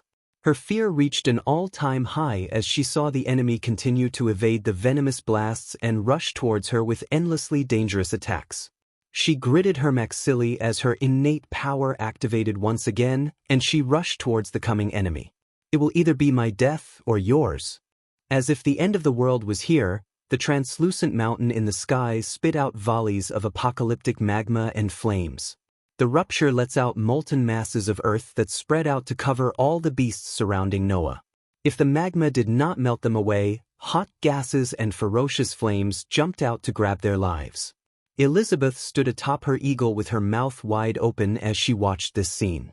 All the winged beasts that were anywhere near Noah when he casted the skill below him were decimated. The overflowing magma spiraled down from the sky and washed over the beasts on the ground below, wails and shrieks ringing out as if a scene from hell was playing itself out. The humongous turtle's shell shined a dense green light as the molten rocks and extremely scorching gases and flames reached it. Its large head and limbs quickly retracted into its body as the attack thundered down. Boom! The green blinding light pervaded the surroundings as the beast withstood the skill with its extreme defenses, but great damage could be seen on its bubbling hard shell as the scene calmed down. It roared indignantly in the air as its limbs and head flailed out, having taken a pink color after being subjugated to the thermogenic earth and flames. The area around it was completely laid to waste with no other beast but it left standing. The hunters that were fighting for their lives looked at this scene in stupefaction. The beasts they were fighting against trembled in fear as they saw droves of others like them wiped out in a blink. No words could be said as silence reigned supreme in the battlefield amidst all the chaos and war occurring all over the world. There was a small piece of land in a dense forest not too far from the Empire and the United Federation. In this piece of land existed a small village of less than 100 people. The village seemed full of life as plots of lands were glowing a vibrant green and a few animals could be seen being herded into a farm. A clear spring was flowing through the village providing clean water for the happily playing children. A game of tag was currently happening, and the giggles in the area came to a stop when one of the children fell down and peed at their knee. The boy had small tears forming in his eyes as he bit his lips and tried keeping his mouth closed. A sweet laughter rang out as a young woman walked from the distance and bent down towards the boy, her hands releasing a white light as they neared the peed knee. In a few seconds, the peed disappeared and the boy rose up full of energy once more, completely forgetting what just happened as he went running again. "Thank you, Sister Sophia." The boy left his thanks as he went back to his groups of friends, leaving the young woman to pick up her bucket of water and continue heading to the clear stream. The woman was in her late teen years, showing a head full of white hair that flowed down to her back. She had white and tender skin with crystal blue eyes that seemed to smile to anyone who looked at them. She had reached the stream and was putting in some water when there was a change in the air. Her blue eyes underwent a transformation and became blank white as a bland voice different from her own escaped her lips. A pivotal moment is approaching. The preparations are nearly complete. The change didn't last too long, and the girl's eyes turned blue again as she continued with her task. A bewildered look had appeared on her face before it quickly changed to understanding as she placed the bucket above her head, dirtying her clear white hair as she moved towards one of the plots of farms. The small isolated village had a transparent blue screen covering the area all around it. It was common knowledge that nothing could come into the village, and the villagers themselves could not venture out. It seemed like a small self-sustainable paradise that would not be tainted by the horrors of the world. One man above, a colossal turtle below. The turtle was roaring in fury to the skies as it looked at the small human that had a calm expression on his face. Destruction of this scale was only possible when a being used the entirety of their energy and potential. This fight was over. The human would stand no chance after this. It had observed the extravagant amount of energy and attacks the human had thrown out. Even if he were of the same rank as he should be running out of energy. Especially after that horrendous attack that nearly tore through his hard shell. The mephitic turtle would not let the human recover as it decided to use its full prim essence to release the deadliest attack and obliterate the figure above it. It had already used up more than half of its essence trying to snipe this enemy away all this time, but most of his attacks missed, or even if they hit they weren't too effective as the human quickly healed himself. This human was the only threat in this battlefield. The rest of the ants struggling in front of it were nothing in his eyes, and just his body would be enough to crush them. After he was finished with them, he would meet with that fearsome guy that he could already sense the aura of and finish their assignment here. Maybe after all of this was over they would be given some freedom. It shook itself out of its reverie and focused on finishing the task at hand. Its limbs sunk into the earth as it absorbed any energy around it, its head facing up and unnaturally opening its jaws so wide that it seemed his head was split in half. At the center of his open jaws, a dark green ball of light began to condense and grew bigger by the second light's novel. Its power was unnerving as the mephitic turtle tried to balance the destructive energies while mulating even more. It looked at this fearsome human that had put up such a strenuous fight and took down the insect queen. It would remember that calm crack, crack, crack. Its eyes drained of all color as sounds as if the sky was breaking rang out again. In the air, 3 rumbling mountains similar to the one from before had appeared. The temperature rose to extreme degrees at the appearance of these transparent mountains, as people who thought they couldn't be any more shocked became astounded at the incredulous sight in the sky. The mephitic turtle trembled as it saw the 3 rumbling mountains cover its eyesight. How was this possible? How was this possible? Nobody should have this level of energy. Unless. It looked at the figure in the sky in fear.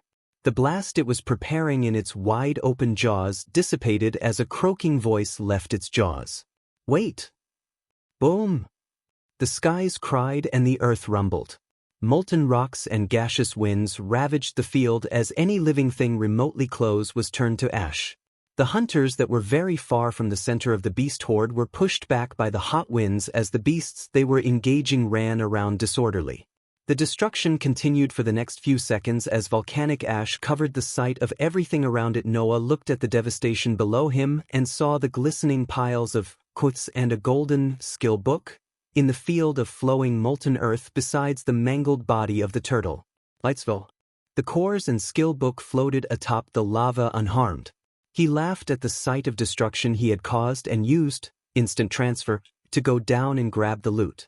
He was thinking about just how far he had grown after he took down these beasts. He could feel his mindset changing ever since he witnessed the destruction they caused at a large scale, and the confidence he felt now after taking down 2 of the most powerful beasts he had come across. He reminded himself that confidence was good, but to be careful not to get in over his head. He neared the loot on the ground when a piercing pain suddenly struck his head similarly to some time before. It wasn't as bad this time as he stabilized himself and placed the cores and book in his storage ring as he rose into the air again. The headache subsided and he opened his eyes, only to see it wasn't the scene of destruction he was in a moment before. He was in a blank white room, where a single blue hexagonal prism was slowly spinning in the center. His eyes moved around him as he realized he could see, but couldn't find any part of his body in this place. There were 3 distinct smaller white rooms attached to the main one he was in where blurry figures of light could be made out. One of the rooms held a figure of a burly man weakly shining with a golden light, another held a thin figure who only had a wild smile visible, and the last room had a small figure with long white hair that seemed to emanate extreme warmth. A voice rang out as he looked around confused. Hello. I looked at the rotating hexagonal prism in the blank room as I could feel my heart that wasn't physically in this space start pounding.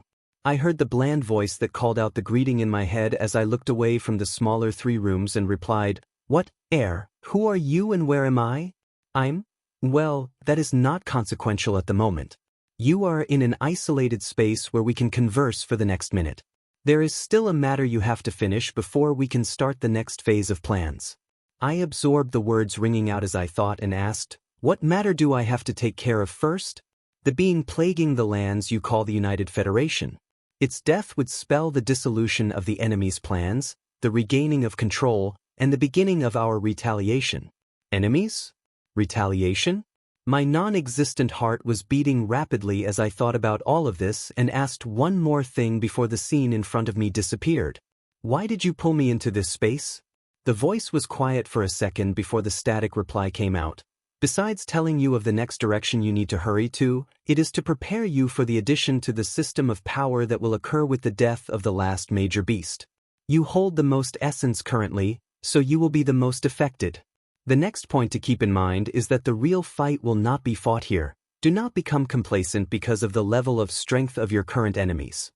The words rang out clearly, and I could even feel a semblance of emotion from the static tone near the end. I was about to speak once more, but the scene began fading from my sight. The voice rang out for the last time. Be sure to save the reckless child. I opened my eyes once more, this time finding myself on the skies of the battlefield. The ground beneath me was still filled with thick smoke and burning rocks, with much of the beast horde decimated. I placed my hand on my chest to feel my actual body as I recalled the sensation of not having any limbs or body in the blank space a moment ago. I had to wrap up and hurry to the United Federation to take down another one of these beasts, and after that, I should be able to get more answers. Retaliation. My blood felt like it was boiling as I thought of the possibility of getting back against the enemies that tormented us so much.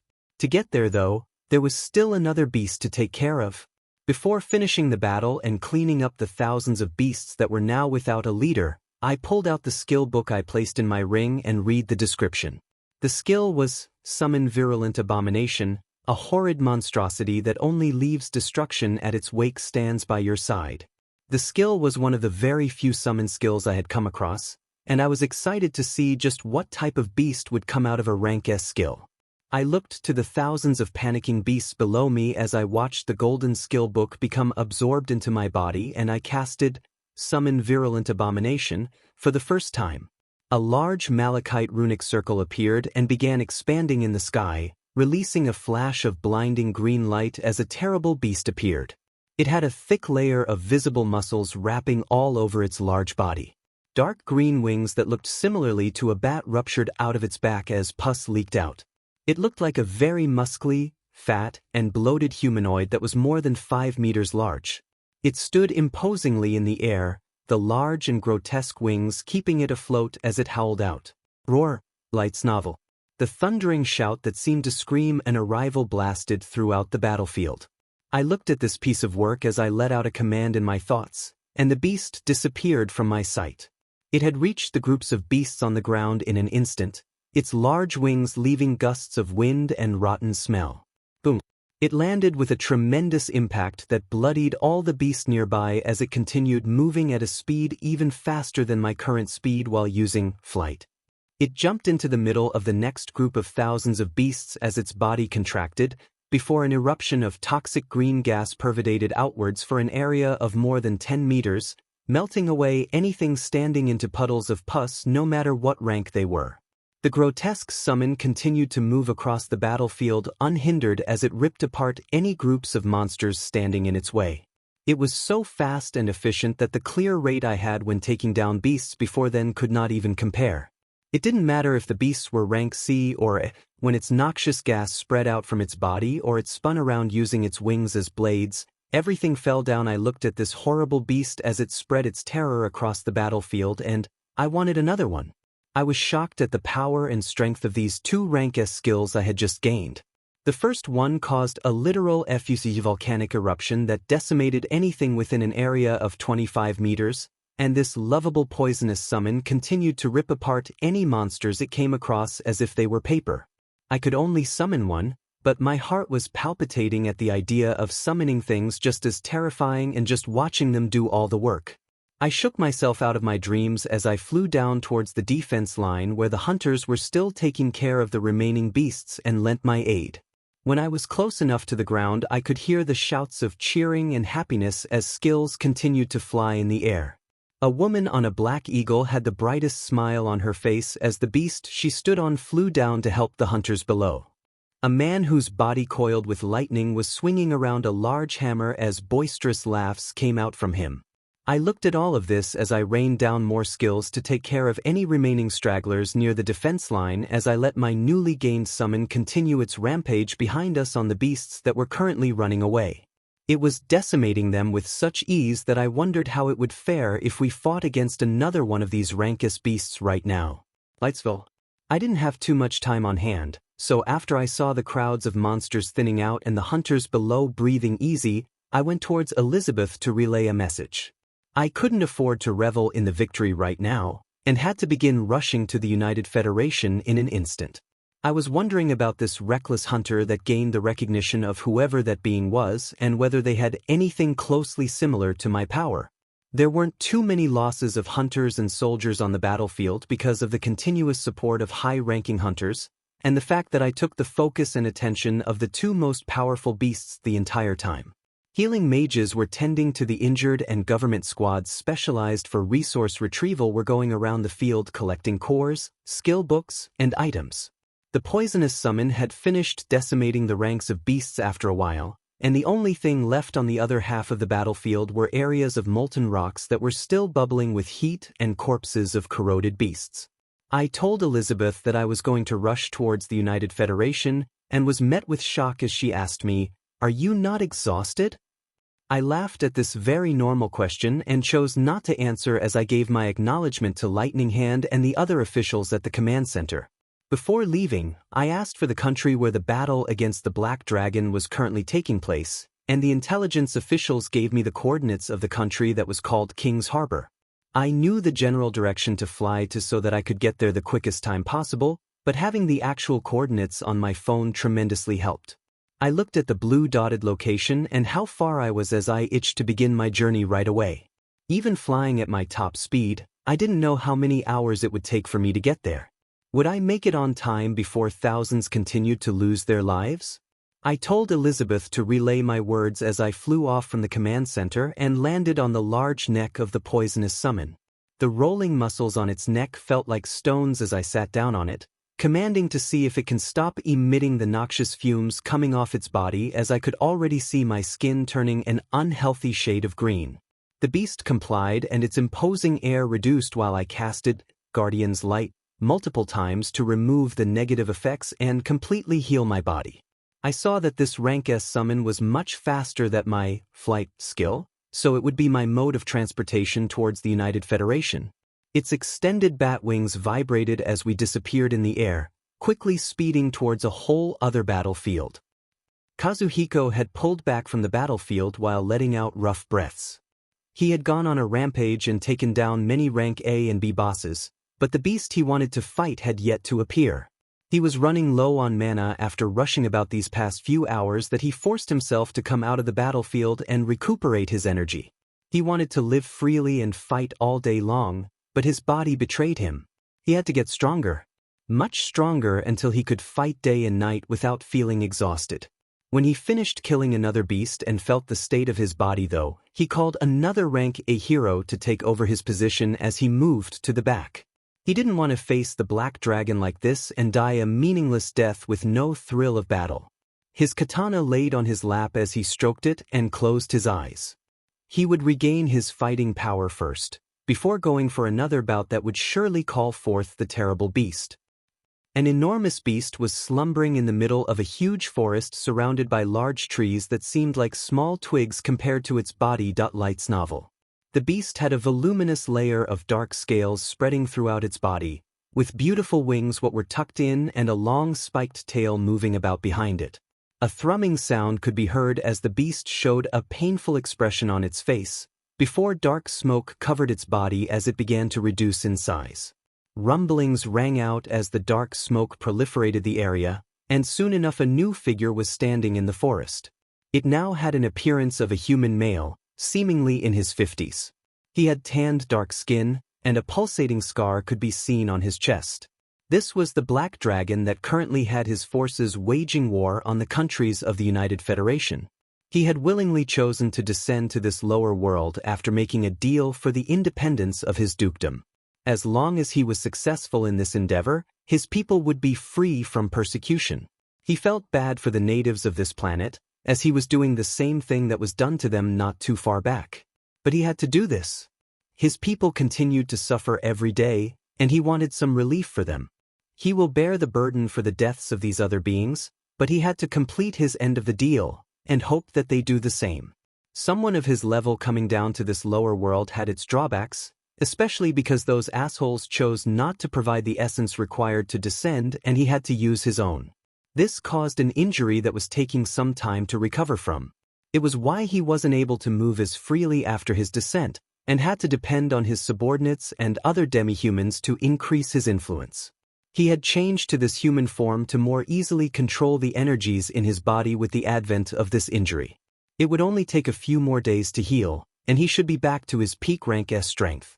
When that time comes, he would steel his powerful heart and make them all submit or face death. Emotions had to be kept out of the picture. He was doing this for his people, his daughter, for himself. He would pity what was about to happen to these natives, but that was it. More than half a day had passed since he received updates that a powerful human was standing against them and had caused the deaths of many of his subordinates, but he didn't want to move again until more of his injuries were healed. He was about to check in on the progress of his forces when an aura of someone he had felt after he descended disappeared. Not too long after, another aura seemed to also fade away in a blink. He became perplexed as he closed his eyes and spread out his energy, but still couldn't feel the auras. What had happened? It was much easier to sense those of the same level as you on planets like these, so he was aware of the two familiar auras that were also here. But now, both of them were gone. His perplexity turned to somberness as he could not understand why, but an impossible idea had rooted itself in his head as black smoke roiled out and he went back to his dragon form. His healing would have to be pushed back. He needed to see what was going on. The black dragon flew through the skies and neared the large battlefield where many beings were dying every minute. His arrival spread fear to many of the hunters below as the large figure's shadow passed above their heads. He circled the skies of the battlefield and checked on the progress of the fight and saw his forces gradually being pushed back. He snorted as he flew back and landed near one of his generals, asking for the updates. The war was at a stalemate until one human began rampaging and taking out the leaders of his quadrants. They could only surround this human in groups and tire him out, but many deaths occurred because of him. He had not been seen in the field for a few hours, when he popped up a few hours later, went on another killing spree, and then disappeared again. This was why their forces were being pushed back currently. Just one human thinks they can change the course of things right now? The dragon thought disdainfully as he recalled the remaining kingdom where humans were still widespread back in his world. The kingdom was one of the few still resisting, but just like everyone else who submitted, they would fall in time. The only reason they were still standing was because of their geographic location that allowed for prolonged battles. But the humans on this planet? They were far too weak. The dragon rose in the air once more as he shouted commands and made his way into the field of battle once again. Pity for the lower natives was placed aside as he saw the deaths that continued to occur on both sides. If he kills them and breaks their wills in totality, he would reduce many more future deaths that will occur because of prolonged battles. He would put aside his injury and go all out, showing them a taste of true strength so this fight can end faster for both sides. Kazuhiko had just gotten the word that the black dragon had circled around the battlefield a few minutes back. He got up from the location he was recuperating in as he excitedly stood up and rushed out. The beast had come at a perfect time when he was almost finished recovering his mana. This meant he would get to fight this monster with his full strength. His excited body moved to the front of the battlefield as his katana was pulled out. He listened to the woes and screams of the battles as his blood pumped, and he looked to the skies. They were clear and blue, with the light dimming as dusk was setting in. His blade cut down any beast he neared as he kept his focus in the sky, waiting expectantly for the figure of the large beast to show itself. He didn't wait too long as a majestic beast appeared in the skies, its wide wings outstretched as a roar escaped its dangerous jaws. The ground below it became hectic as its forces were bolstered and fought back harder. Kazuhiko became excited at this sight and his body began ballooning twice his normal size. He put strength in his legs and like a string, shot up into the sky towards the large flying reptile. Dominator's sword wave was casted as his katana began to glow and released a destructive wave towards the right wing of the dragon. The instant he neared, the dragon seemed to have sensed him in the air and shifted its body at a great speed. The large wings that were parallel to the ground suddenly shifted upwards, and Dominator's sword wave was evaded. The world slowed down as the dragon's piercing eyes looked at this human that had a wild look in his eyes as he fell down towards the ground. Kazuhiko's body that had lost its momentum smashed into the ground, his face still turned up to the skies as he was falling down. The dragon that had evaded its strike turned its head down and was now diving towards him. He let out a laugh as his katana began glowing again, ready to release another attack as soon as the dragon neared. But the dragon's dive was stopped prematurely as its wings spread out and it floated in their air, its wide jaws opening instead. Dragon's breath made its appearance for the first time in this world. Vroom! The field rumbled as roiling flames spread out from the wide jaws of the dragon like a fan and struck the ground. Any beast or hunter that was remotely near the breath disintegrated like snivel. Kazuhiko's figure couldn't be seen on the ground. The dragon used its sharp senses and felt another sword wave coming from the sky. The hunter striking down had a devilish expression as he forced every ounce of strength from his body. The moment he had felt the heat emanating from the dragon's jaws, he had sprung up in the air even faster than the first time, the breath barely missing him as he rose in the air and unleashed his attacks when he was going down. Dominator's sword wave finally landed on the back of the hard scales of the dragon. Ding! Like metal striking on metal, an unpleasant sound came out as only a white scratch could be seen on the dragon's back. Kazuhiko was shocked at this level of defense as his face turned serious and he landed on the back of the dragon. A furious roar came out from the beast as it felt the puny human stepping on its body, and it began rolling in the air as its wide wings provided a rotational force.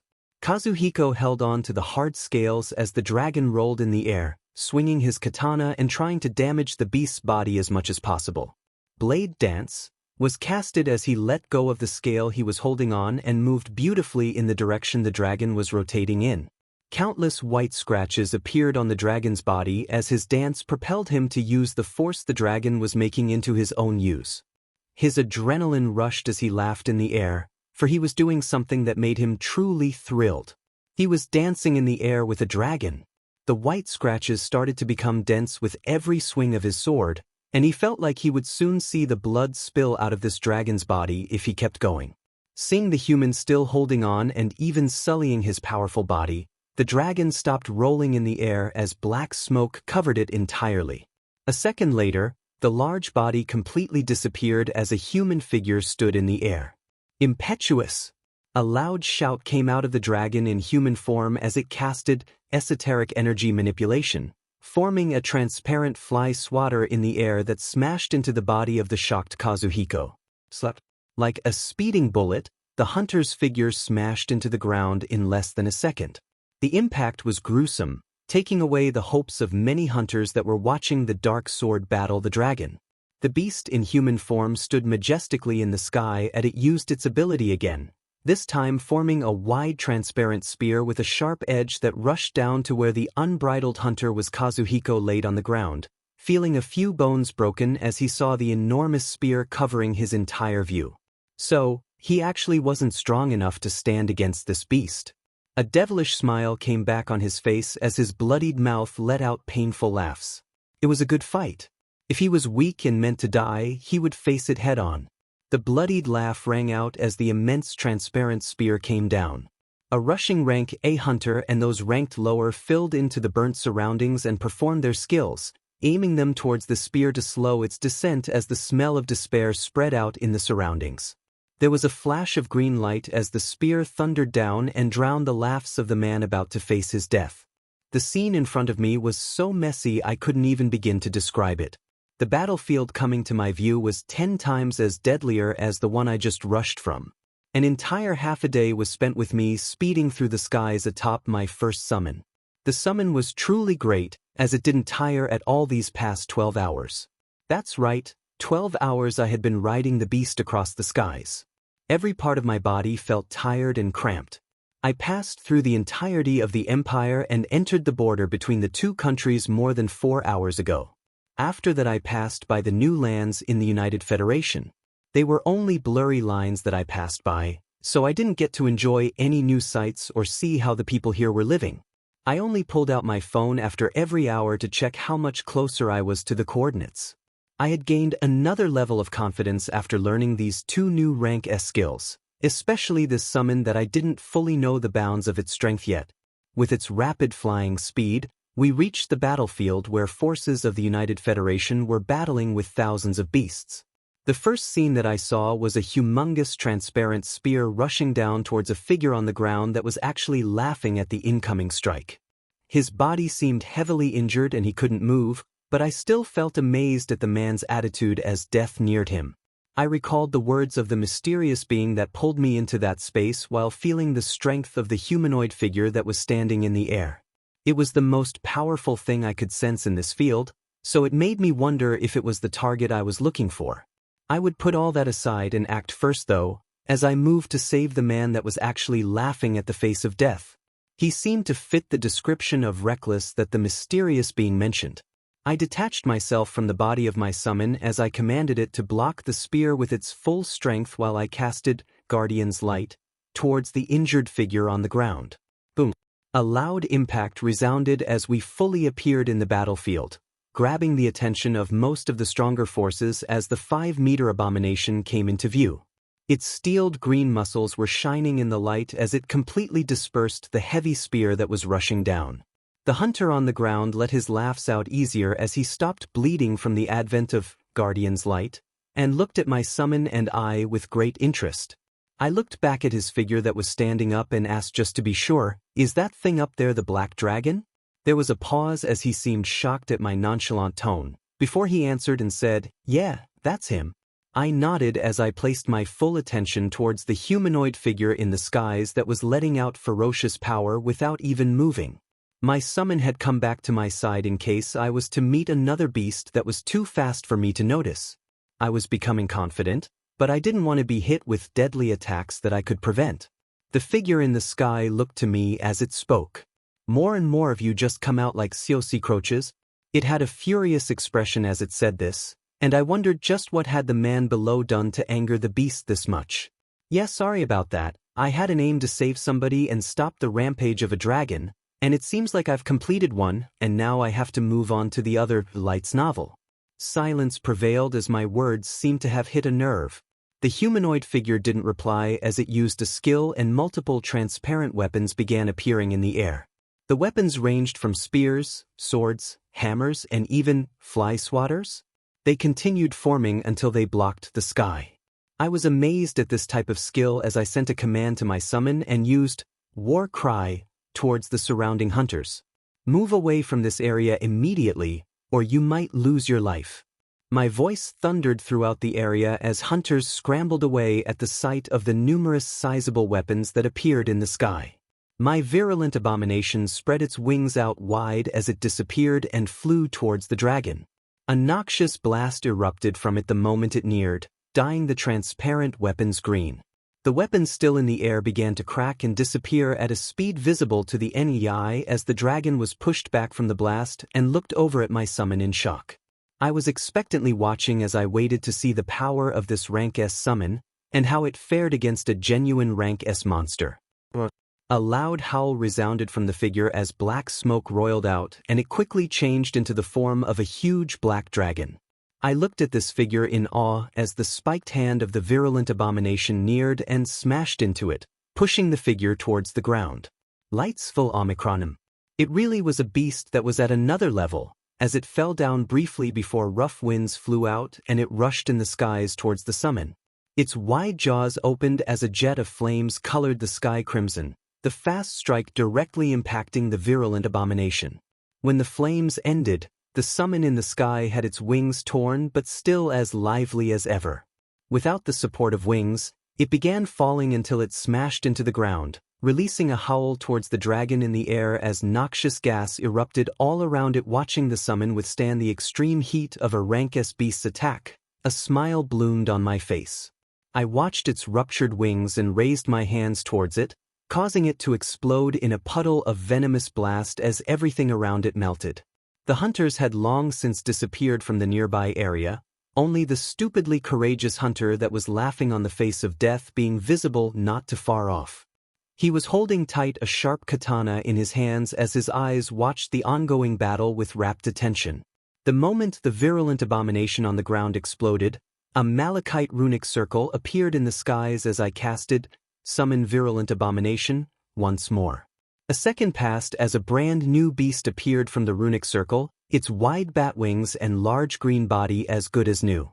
This confirmed the conjecture that only one could be summoned at a time, and I found another useful method of attacking as I recalled the dangerous blast the old abomination released as it exploded when I summoned another one. The dragon looked at our two figures with a deadly glare as it spoke. "I've played around with you fools long enough." I looked to the newly appeared human and the winged creature it was commanding. These natives actually had someone of this level of strength, surprising me even more. The human that had dirted my scales was about to die, only for this one to swoop in and save him in the last minute. The issue was that this new one actually posed a threat to me. Well, his beast did anyways.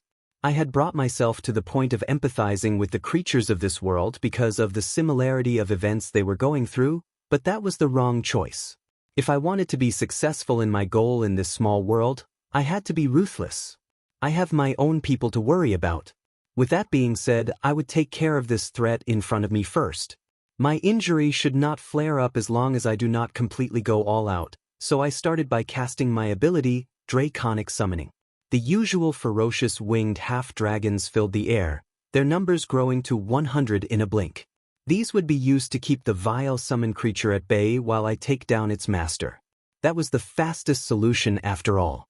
I commanded the half-dragons to attack, and the winged creature went towards them at high speed. It was powerful enough that a single strike from it melted through the body of my summons, and it released a poisonous gas that spread out and melted more than 20 of the half-dragons in a blink. I became even more serious seeing this, and I realized I only had a few seconds to make my move against the human. If he dies, the creature dies with him.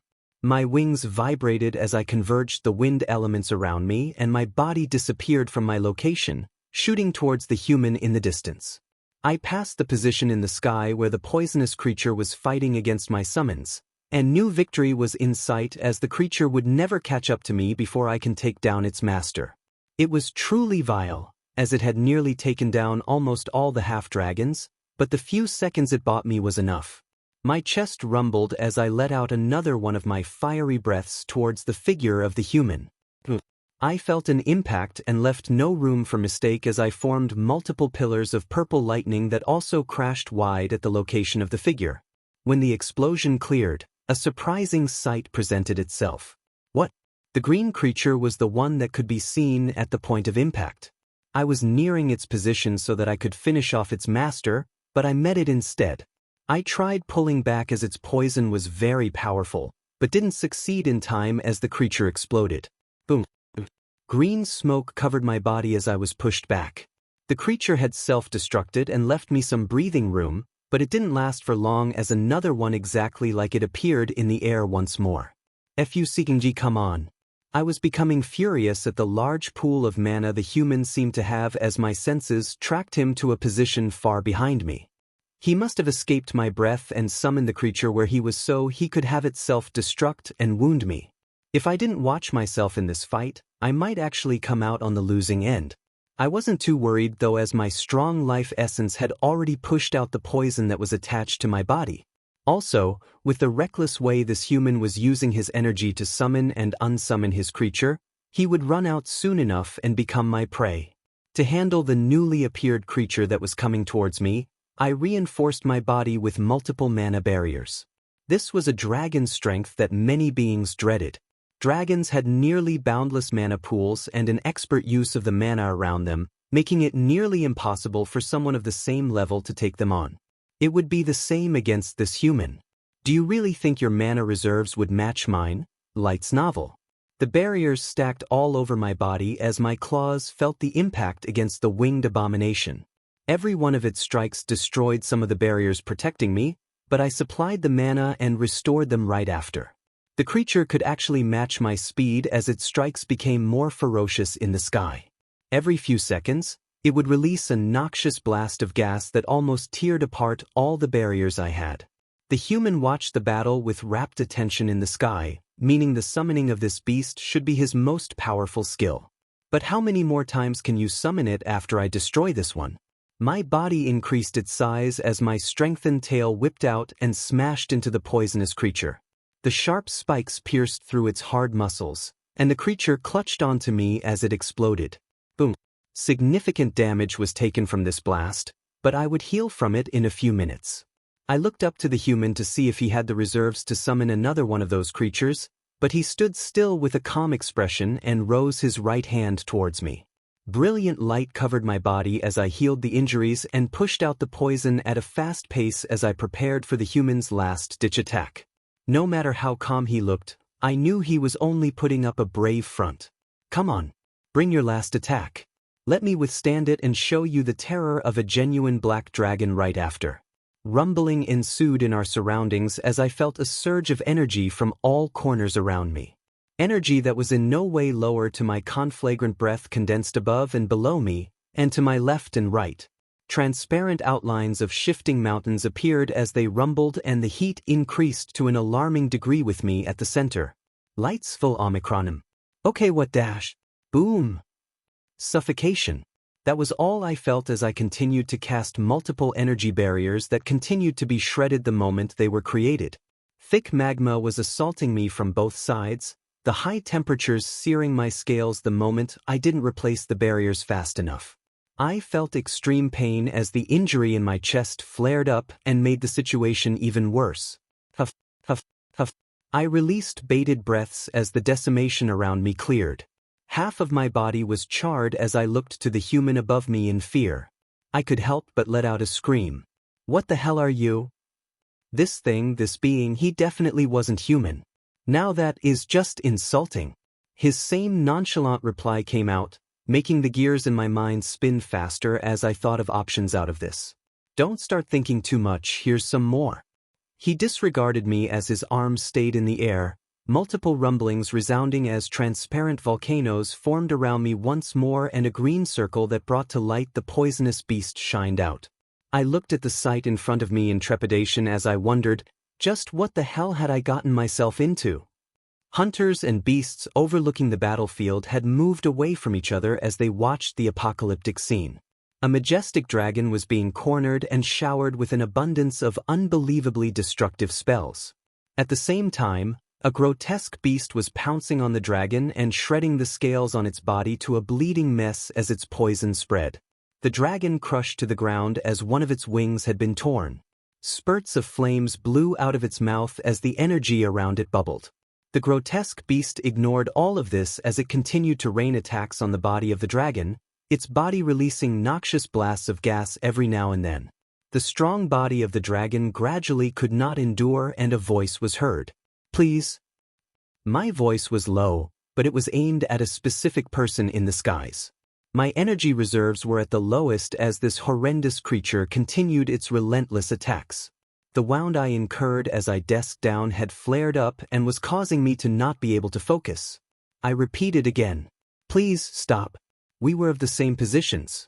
Our lands were invaded and taken over, our people forced to submit and pioneer other worlds. I just wanted to make things a bit better for my people. The man looked down at me coldly. His summon had stopped ravaging me for this instant. Do you know how many people you and your forces have killed? I turned somber as I heard this question. I know, but our hands were forced. We really were backed into a corner. I couldn't even bear the treatment that the royal family was receiving. How much worse would it be for the commoners? Oh. Your actions are your own responsibility. The man shook his head as if I were wasting his time. I had to try harder if I wanted to come of this alive. My brain was working overtime as I tried to find a way out of this. The beings that sent me here, they will send more once they know of my failure. I can work with you to fight off the ones that come in the future. Any sane person would want help for droves of coming enemies. Even if I had to heal under somebody else's boots, I could at least survive for the time being. I waited with ragged breaths as I looked to the human in the skies. Only 2 words rang out. No thanks. 2 words that spelled my end. My emotions churned as I saw the poisonous creature lunge towards me again. Anger. Frustration. Despair. That was all I felt. Why? Why did things have to go this way for us? Enslaved or killed, we couldn't change our fates. My defenses could no longer withstand the creature's strikes. I couldn't form any more mana barriers around me. My reserves were depleted. In a few seconds, my right wing was torn off. The excruciating pain actually dulled as I fell down deeper into despair. I'm sorry, everyone. I wasn't able to do it. I looked to the forces of half-dragons and dragonoid creatures behind me that were madly screaming and leaving behind any reservations to try and save me, but it would all be for naught. My left wing was then torn off. I could only use my tail and claws to block the strikes of the poisonous creature, but its poison had already spread throughout my body, dwindling my strength even further. Lights novel. Bated breaths came out as my life force neared its end. I looked at the unexplainable human in the sky as a few thoughts passed before the darkness came. Would he be able to lead his people to a different path? I would never be able to know the answer, as the world that had been going in slow motion resumed, and the relentless beast continued pounding me. My vision blurred, and my eyes closed to meet the eternal darkness. I looked to the screeching beasts that watched their boss be torn to pieces by the virulent abomination. Lightsenville. A moment after the dragon's death, the world had began shaking. I recalled the mysterious being's words as I commanded my summon to focus its rampage on the thousands of beasts rushing about in the battlefield. An uncomfortable feeling like a wound that was healing had begun spreading throughout my body as the world started shaking. I went to the ground to grab the cores and what seemed like a skill book that dropped while I observed the changes around me. The world's energy seemed to be bubbling and I heard the mysterious voice once more, this time more clearly, without any headaches. The hardest part is done, leave the rest to me. Do not resist the addition to the system of power that is occurring. When it is complete, you will have a multitude of options for your direction of strength. I nodded my head towards this mysterious voice as it mentioned things I didn't completely understand. I was expectantly waiting for the revenge the voice mentioned after this. The enemies behind this, if they sent their forces here, it meant that I would be going to where they were to have a possibility of revenge. So, where were they hiding? Vengeful emotions rose from my calmness as I recalled the pain I wanted those enemies to feel. I didn't spare the dragon, no matter what words he was saying, and I wouldn't spare any of them either. The changes around us increased as the virulent abomination continued to decimate the forces of the beasts around the battlefield. The small, uncomfortable feeling I felt gradually intensified, and I stayed in the air as I waited for the changes to finish, and the surprises that would come thereafter. Kazuhiko was baffled at the level of strength that the newly appeared hunter displayed as he battled the dragon. He had thought his own strength was great, but he was completely wrong. His eyes shined as he looked towards this strong figure. If his memory did not fail him, this was the fast-rising hunter called Noah Osmont from the Blessed Empire. The hunter had thrashed the terrible dragon like it was nothing, casting skills he never thought were possible. That was the strength he wanted, that was the goal he had to reach. In an unknown space, a mysterious hexagonal prism was spinning rapidly. It seemed to be working overtime as it controlled the energies of everything around it to bend down to its wishes. It felt violated when foreign invaders came and woke it from its slumber. It watched powerlessly as masses of its people were massacred, but it was young and it learned fast. It began by making drastic decisions that beings like it would normally never do. It chose a few champions to stand against the invaders, and one of these champions was given a privilege that most knowledgeable beings in the universe would be shocked to hear. But this mysterious being felt like it still wasn't enough. So it was defying expectations and bending the rules once more to create a function that would make its champions even stronger. Essence was furiously being absorbed and used as a plain blue box that was showing blank attributes, skills, and equipment was getting a new addition right below it. Most of this essence came from this being's own reserves, with the rest coming from deaths of the many beasts that continued to meet their grisly ends even now. The death of the final S-rank beast gave enough essence to accelerate this process. This new addition flickered in and out of existence, almost as if there was a restriction preventing it from coming to life. It felt as if it was something that should not be allowed to appear. The addition gradually became more and more stable as it could clearly be made out. Blue words shined brightly at the bottom of the base of the panel. They read, "Skill combination,